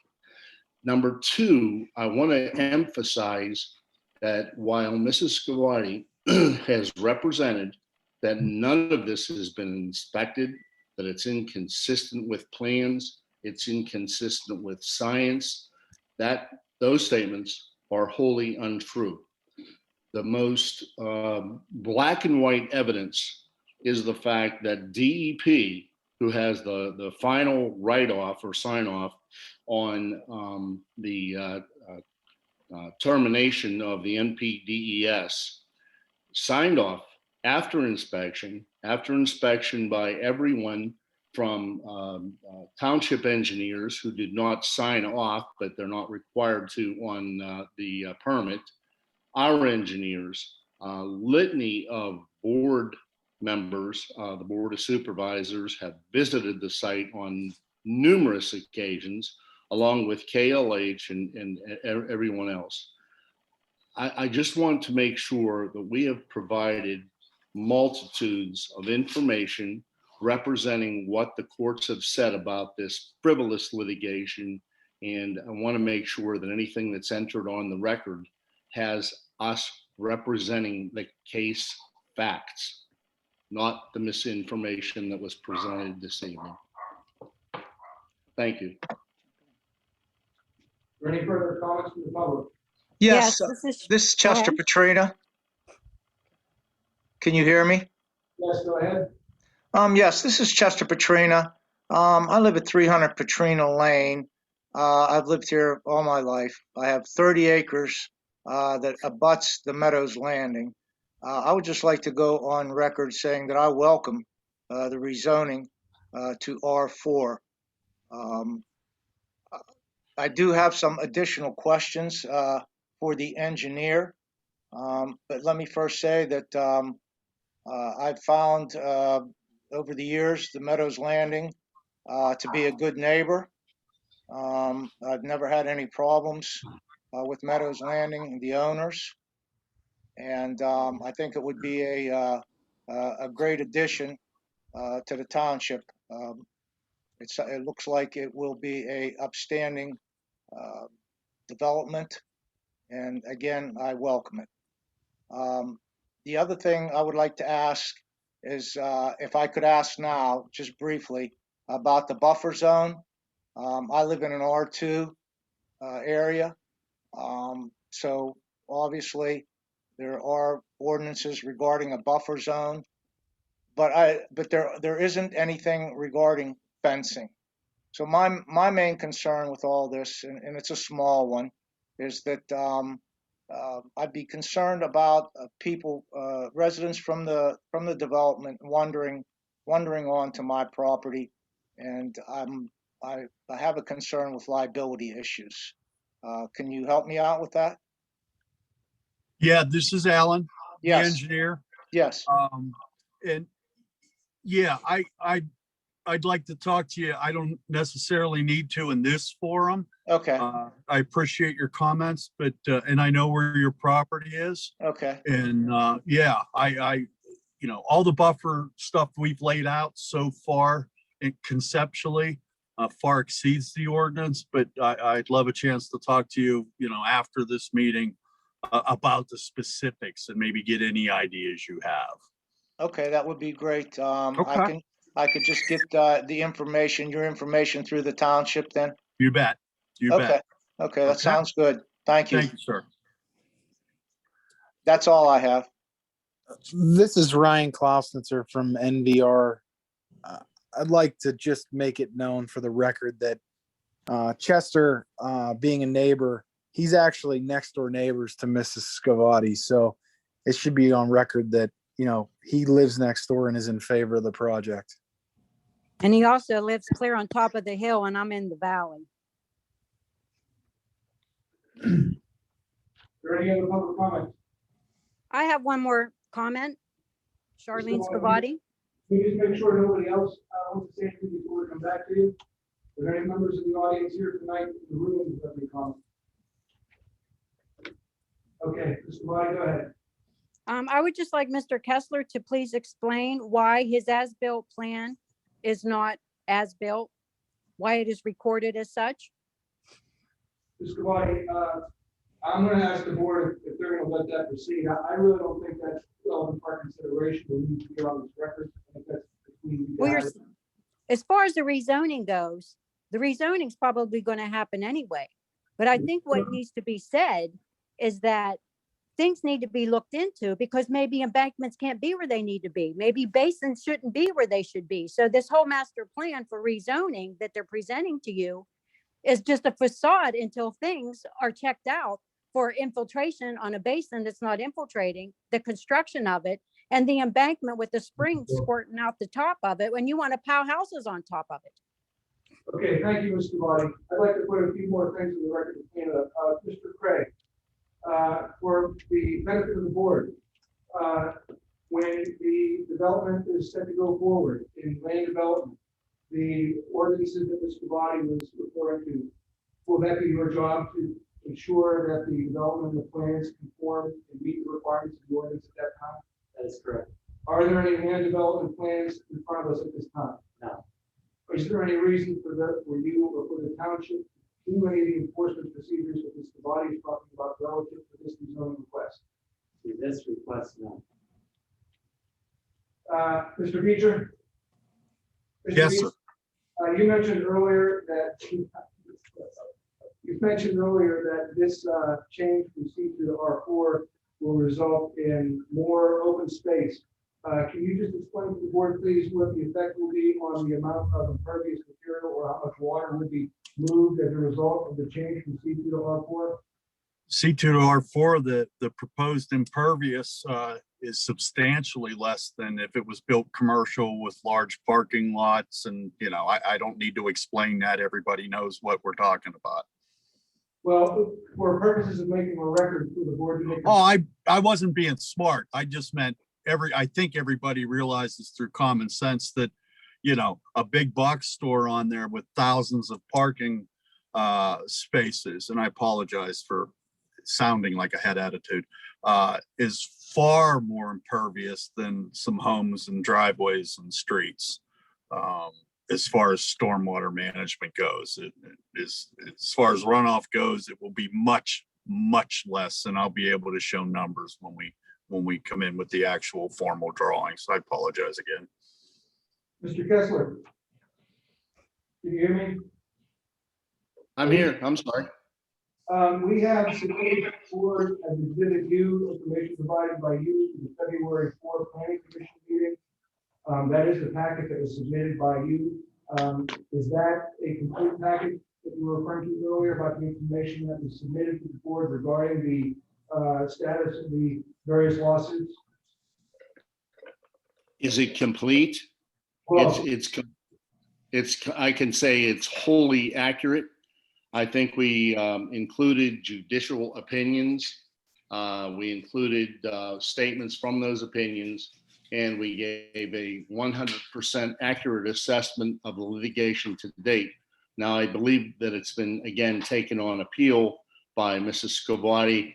And I think if you flip through some of the opinions, one or two of the most recent decisions, I think the judicial frustration, if you will, came apparent in what was written in those opinions. But I don't know if that answers your question. I'll be happy to answer anything associated with the litigation. I am not an attorney. I'm an attorney, but I am not part of the litigation group. I can certainly get any answers that you need. okay. And lastly, this question is from Mr. Stanek. Mr. Stanek, you recall being tasked by the Planning Commission at the December 3rd meeting at the request of the body to gather all the township's materials and files related to Meadows Landing and prior construction and the issues discussed earlier by Mr. Body to be presented to the Planning Commission by the township engineer. Yes, I believe it was the January. Oh, the January meeting, I'm sorry. And is that what is provided in Exhibit T? Yes, exactly the same as the three packets of information, one being the township relevant files, in addition to what Mr. Kessler and his team has sent for me to share with the Planning Commission, as well as what Mrs. Scavati has sent me to share with the Planning Commission. So all that information is exactly the same. Okay. With that being said, are there any further comments or questions from any board members? None. No. Are there any further comments or questions from members of the public? I just wanted to make a record that all of the ordinance codes that I stated, I want them all looked into, not just a few. I want them all looked into because the inspection report that our engineer did is not even correct. Devani, you realize you're asking, the ordinance you're referring to is the land development ordinance. All the ordinance that I stated in my comment in the beginning. I'm asking you, are you aware that there's not a land development application in front of the board tonight? You're muffled. I'm sorry. I can't hear you. We are not here for a land development application tonight. Okay, so pending rezoning, I would like to make a comment that I would like the rezoning to be held off until these are looked into. Mr. Body, do you remember appearing at a planning commission meeting by Zoom twice with me present, asking the planning commission to do exactly what you're asking the board to do now? Yes, I'm asking the board to look into the allegations that I'm setting forth, that things are not done according to what they were said were done. Okay, with that, I'm going to ask, if there's no other questions from anybody else, I'm going to ask a motion from the board to close the record for the hearing. So moved. I'll second it. Thank you. Any further discussion by the board? All those in favor of closing the hearing, please indicate by saying aye. Aye. Opposed? Motion carries 4-0. Okay, and with this hearing being concluded, I think we have 45 days from now. I'm going to recommend that the board wait to draft findings and conclusions, and we adopt it, or we present it for adoption at the next meeting. We need a motion on that? No, we don't need a motion on that. That can be done in executive session as deliberation. Okay, thank you. I was just my recommendation, so that because you do have the option of voting tonight. I know that. I know. Okay, but that was just my suggestion as. Okay. Okay, thank you very much, everybody. Okay, let's move on, folks. Letter B, consideration of a mess. See, I didn't skip B. No, he said we were going to skip B. We skipping B? Chris, Yes. are we skipping B? Yeah. Oh, no. Oh, I'm sorry. I thought that's what you just said we were. All right, let's go back again. Well, that's your. Letter B, consideration of a master plan of Meadows Landing Associates LP for the Meadows Landing Plan residential development along Landing Drive. Now, are we moving forward or not, Chris? No, so your consideration of this plan, if you want to vote on it, would be contingent on the rezoning being approved. Okay. So you can consider this tonight to keep the process moving. And like I said, you can vote on the other issue, is that we do have an objector here tonight. And I would anticipate some type of a challenge, which is why I am suggesting we do findings and conclusions. You sure we don't need a motion on that, Chris? For what? So your motion to your finding, until we wait till the next meeting to vote on it? I'm not opposed to a motion. I'm always in favor. I like the motion because it's on the record. Very good. Understand? Yes. How would that, let's read that, how would that motion go? You would ask for a motion to, Sheila, this is part of the hearing. This is part of the meeting. The motion would be to authorize the solicitor to prepare findings of fact and conclusions of law regarding the rezoning application of Meadows Landing to be considered at the next meeting. Thank you. Second, please. Second. Thank you, Mr. Lukasich. Any further discussion by the board? All those in favor of the motion, please indicate by saying aye. Aye. Opposed? Motion carried 4-0. Thank you, Mr. Solicitor. That's good.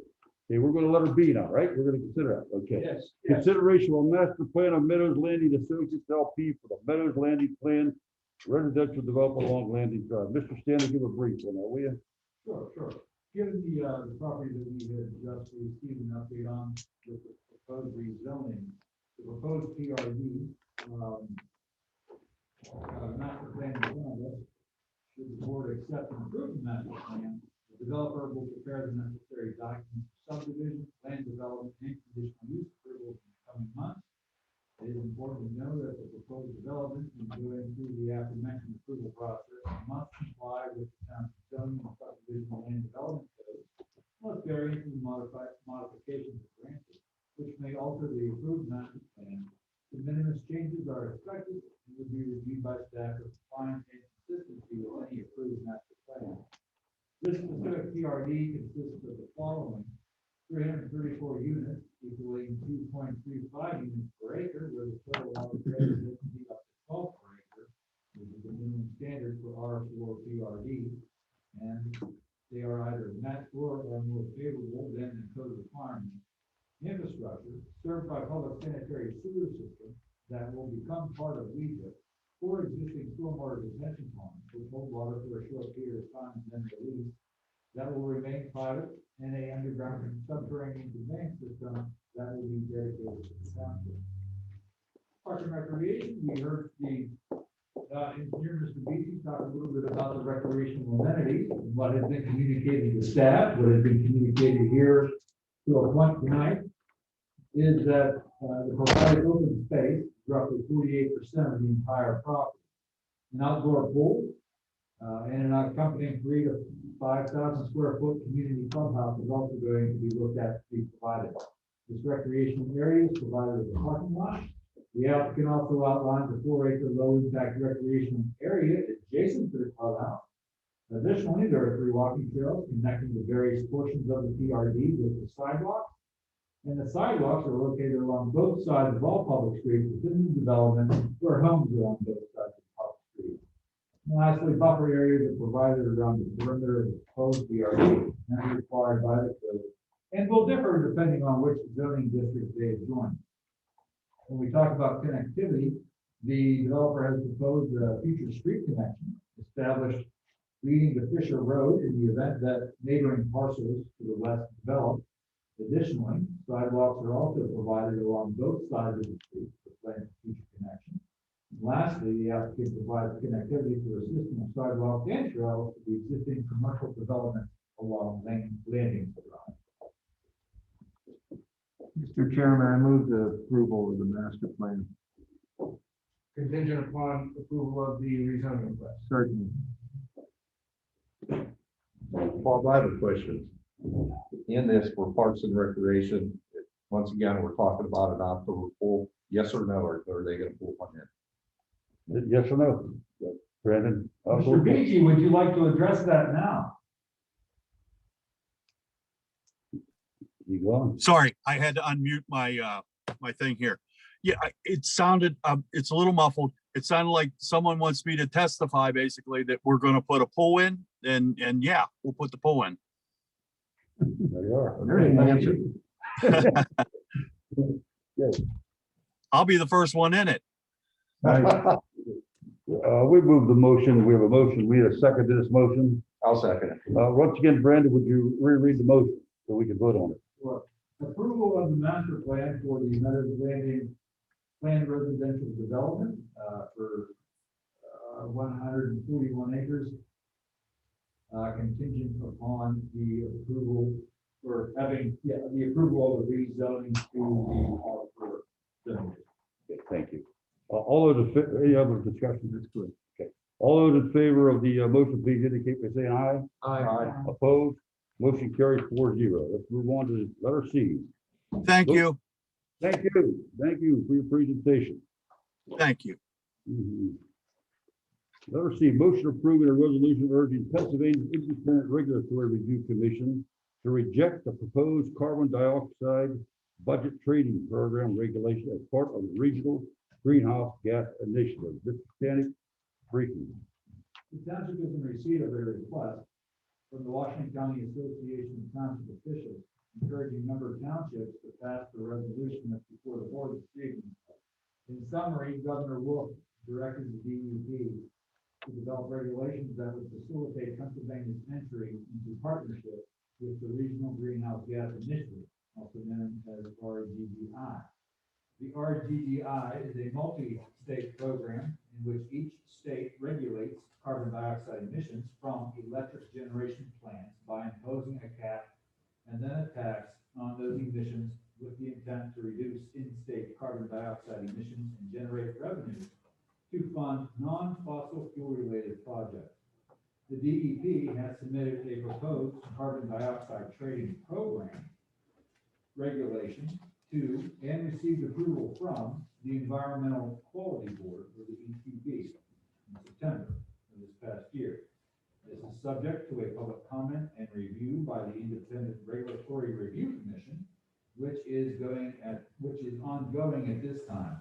And the attached resolution, if accepted by the board, would serve as official public comment for this public hearing process. Cato Executive Board is in opposition to the program regulation, as it states the following in the resolution, and this is a summary. Pennsylvania Air Pollution Control Act does not reference carbon dioxide under the definition of air pollution or express statutory authorization to regulate, cap, and tax those emissions, as well as requires an air pollutant to be, quote, inimical to public health, unlike carbon dioxide, which is necessary to sustain life, unquote. Any carbon dioxide reductions in Pennsylvania would be offset by increased carbon dioxide emissions from neighboring non-RGGI states, like West Virginia and Ohio, and thus fail to meet the Act's mandate. There is no mandate that the Commonwealth cap and tax carbon dioxide emissions. Per the Commonwealth Supreme Court, quote, the power of taxation in all forms and of whatever nature lies solely in the General Assembly, close quote, and regulatory fees are intended to cover costs of administering regulations. And consistent with the Pennsylvania Constitution and Supreme Court precedent, the Act mandates that the EQB may only establish fees sufficient to cover costs of administering the regulations. However, the DEP intends to utilize RGGI revenues beyond that purpose.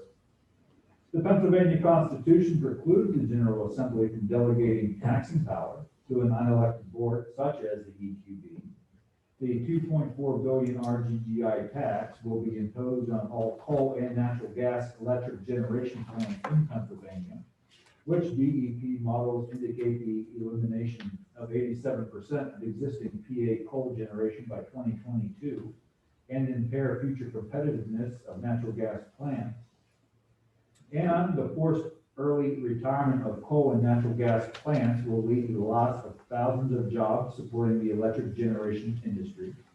And Cato claimed, should coal and natural gas plants close as a result of the fee, Pennsylvania customers will be at risk for significant price spikes and potential brownouts, indicative of other states that moved away from fossil electricity before ensuring non-fossil fuel electricity was available to meet demand. Cato also states that all RGGI states expressly authorize the regulation that specifically governs entry into the initiative or otherwise expressly authorizes the regulation of carbon dioxide, and nearly all of those state statutes appropriate RGGI revenues to assist low-income families with direct bill pay assistance, which DEP acknowledged cannot occur under its proposed rulemaking. So again, this is a resolution, and these are the findings of this resolution that are being prepared by the Washington County Association of Township Officials. Thank you, Brandon. Mr. Chairman, Yes. I find the resolution submitted to be inimical to the interest of the residents of Strabane Township, and I've written my own resolution to replace it. And I would like to move that resolution at this point in time. The Strabane Township Board of Supervisors endorses the actions taken by the Governor of Pennsylvania and the Department of Environmental Protection, which regulate carbon dioxide emissions and are designed to assure clean air for the residents of Strabane and the Commonwealth of Pennsylvania. In support of this resolution, we offer the following. The monthly average atmospheric carbon dioxide levels have topped 410 particles per million for the first time in 800,000 years. CO2 levels will dramatically increase pollution levels and related disease, cause extreme weather events, including deadly heat waves, and broaden the range of disease-carrying insects like mosquitoes and ticks. If unchecked, this will lead to a 6-degree increase in global temperatures, 3 times that deemed acceptable by the Paris Climate Accord. A recent study shows that air pollution is the cause of death of 9 million people per year. Unchecked increases in CO2 and the resultant increase in global temperatures has resulted in the melting of the polar ice cap and resultant flooding in communities adjacent to waterways. Recent increases in global temperatures have resulted in devastatingly strong hurricanes, monsoons, wildfires, and flooding. The Strabane Township Board of Supervisors stands with the governor and the Department of Environmental Protection in their efforts to control carbon dioxide pollution. I move adoption of this resolution. I have a second to that motion.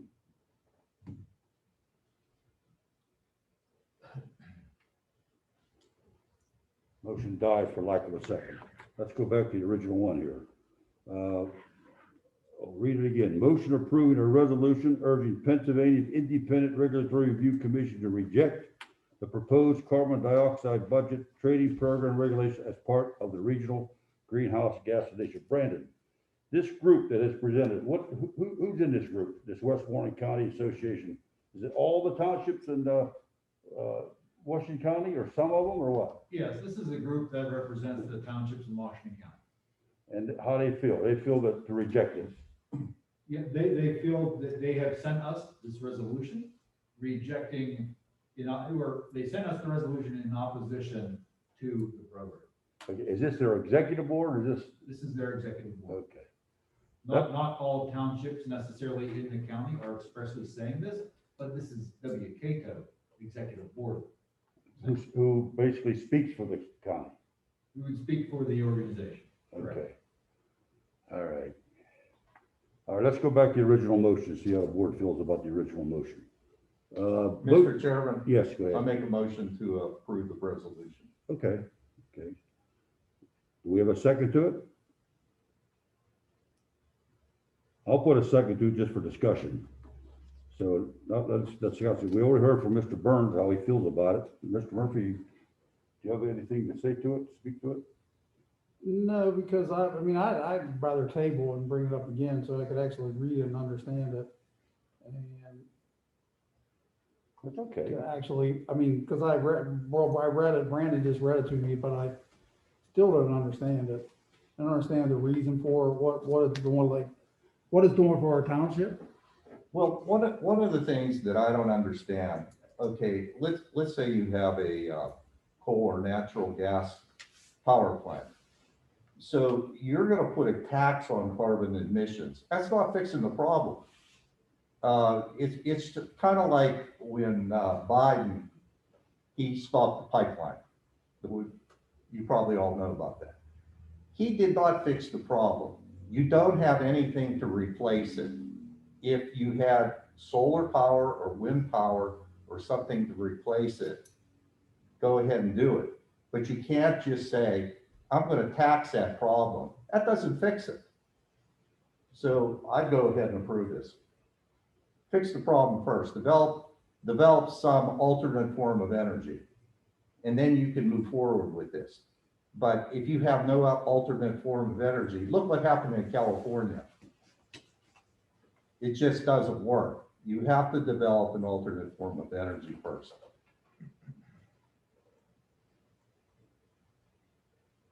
Murphy, you still want to say more? I personally, yeah, that's what I would. Okay, I'm going to withdraw my second. If you withdraw your first, sure. I'll let him make the motion to table the item. All right, I like to table the item. Okay, I need a second to table. I'll second that. Thank you, Mr. Lukatich.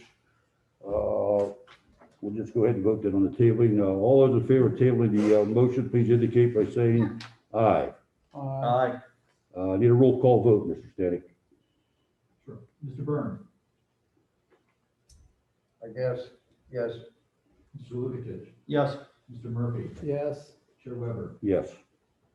Okay, 4-0. Let's move on to, that's a table that item. Okay. All right, letter D, resolution authorizing highest elected official approval rating relating to sections 147F of the Internal Revenue Code, approving issuance by the authority for improvements in municipalities of its tax exempt bonds in a principal amount not to exceed $90 million for Presbyterian Senior Care and Longwood at Oakmont Inc. Mr. Stick. The township is in receipt of a request from Presbyterian Senior Care, the company, to approve a resolution that will allow it to refinance up to $90 million of its existing tax-exempt bonds pursuant to the Internal Revenue Code of 1986. An issue of tax-exempt obligations is to be approved by the applicable elected representative of the governmental unit in which the project being financed with proceeds of the obligation is located. Because two of the facilities, Southminster Place and Woodside Place at Washington, are located in the township along South Main Street, the company is required to obtain approval from South Strabane.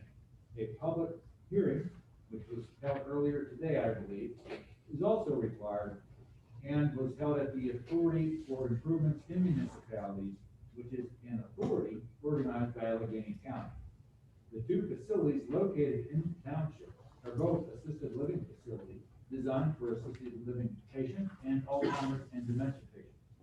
The board may recall that in December of 2017, at the company's request, approved a resolution allowing the financing of tax-exempt revenue notes in the amount of $12.5 million for the construction of the new dementia center. As the facilities are located in the township, the approval of the board to authorize the chairman to sign the certification documents is required. The approval of the financing of the project does not and will not financially obligate the township in any way, and is being provided in order to allow the authority's financing of the project to comply with applicable provisions of the Internal Revenue Code. The township solicitor has reviewed the resolution and certification and finds the documents accepted.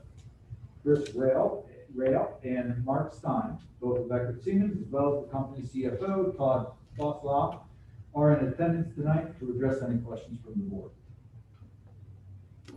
Move to approve. Get a second, please. I'll second that. Thank you. Any further discussion by the board members?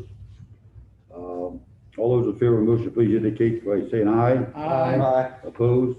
Motion carries 4-0. Okay, letter E.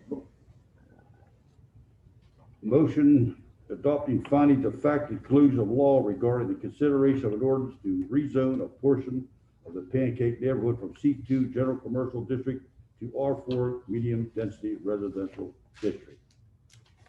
Presented for the board's consideration are findings of fact from the public hearing concerning the proposed rezoning of a portion of the Pancake neighborhood from C2 to R4, as well as rezoning a multi-zone lot. As you may recall, at its February 23rd meeting, the board unanimously voted to reject an ordinance to rezone the aforementioned portions of the Pancake neighborhood. Pursuant to section 9089 of the Municipality Planning Code, the board must render a written decision regarding the proposed ordinance within 45 days. Because the ordinance was denied, the decision must include findings and conclusions which are attached for the board's consideration. Need a motion to adopt the findings? I'll make a motion to approve. Thank you, Mr. Lukasich. Second, please. Second. Thank you, Mr. Murphy. Any further discussion by the board members? All those in favor of the motion, please indicate by saying aye. Aye. Opposed? Motion carries 4-0. Letter F, motion awarding the sale of a 2006 Ford Explorer to the highest bidder deemed acceptable by the township. Mr. Stanek?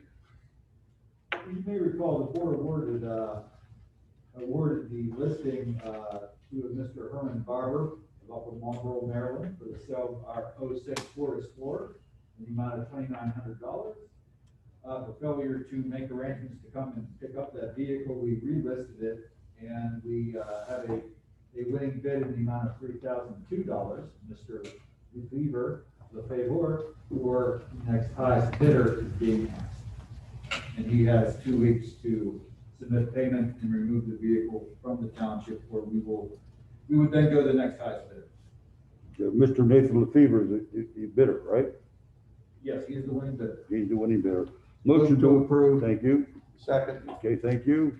Any further discussion by the board? Please, if you approve the motion, please indicate by saying aye. Aye. Opposed? Motion carries 4-0. Letter G, motion awarding the sale of a 2013 Ford Taurus a police interceptor to the highest bidder deemed acceptable by the township. Mr. Stanek? Again, we had sold another vehicle off of Municipal. The highest bid is in the amount of $5,200. Mr. Sherman, or the next highest acceptable bidder will have 14 days to submit payment and remove the vehicle from township property. Move to approve. Need a second, please. I'll second it. Thank you. Any further discussion? All those in favor of the motion, please indicate by saying aye. Aye. Opposed? Motion carried 4-0. Letter H, motion approving an equitable shared agreement with the Washington County District Attorney's Office regarding restrictions upon the use of forfeited cash, property proceeds, and any interest earned thereon.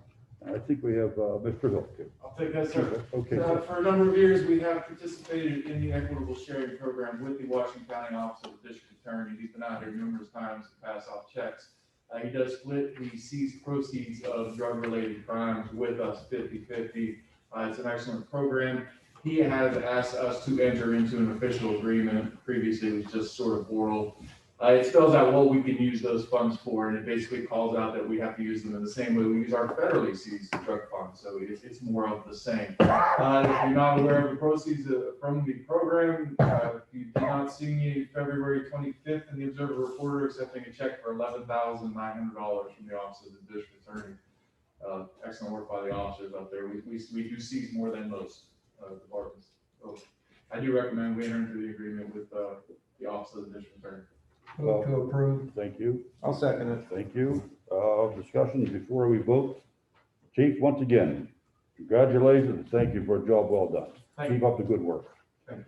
All those in favor of the motion, please indicate by saying aye. Aye. Opposed? Motion carried 4-0. Letter I, motion authorized the purchase of body worn cameras in an amount of $58,209. Chief Hill? Again, at our legislative meeting in February, I did present to you the budget for our body worn camera program, which is a new program for the officers. Shows you the budget that we did have money in the 2020 and 2021 budget to fund our share of the cost. We will also be receiving reimbursement through a grant obtained through the Pennsylvania Commission on Crime and Delinquency, which is through the Bureau of Justice Assistance, for 16 or 17,000 of the 58,000, and the remaining 8,000 in the proposal will be covered by the federal drug seizure forfeiture fund. So Move to make up approve. 58,000. That's over 5 years. Sorry. Thank you, Mr. Byrd. Second, please. Second. Thank you, Mr. Murphy. All those in favor of the motion, please indicate by saying aye. Aye. Opposed? Motion carries 4-0. Letter J, a motion appointing Janie Deemer to the vacancy on the Board of Auditors, term expiring December 31st, 2021. Need a motion, please. Move to approve. I'll second it.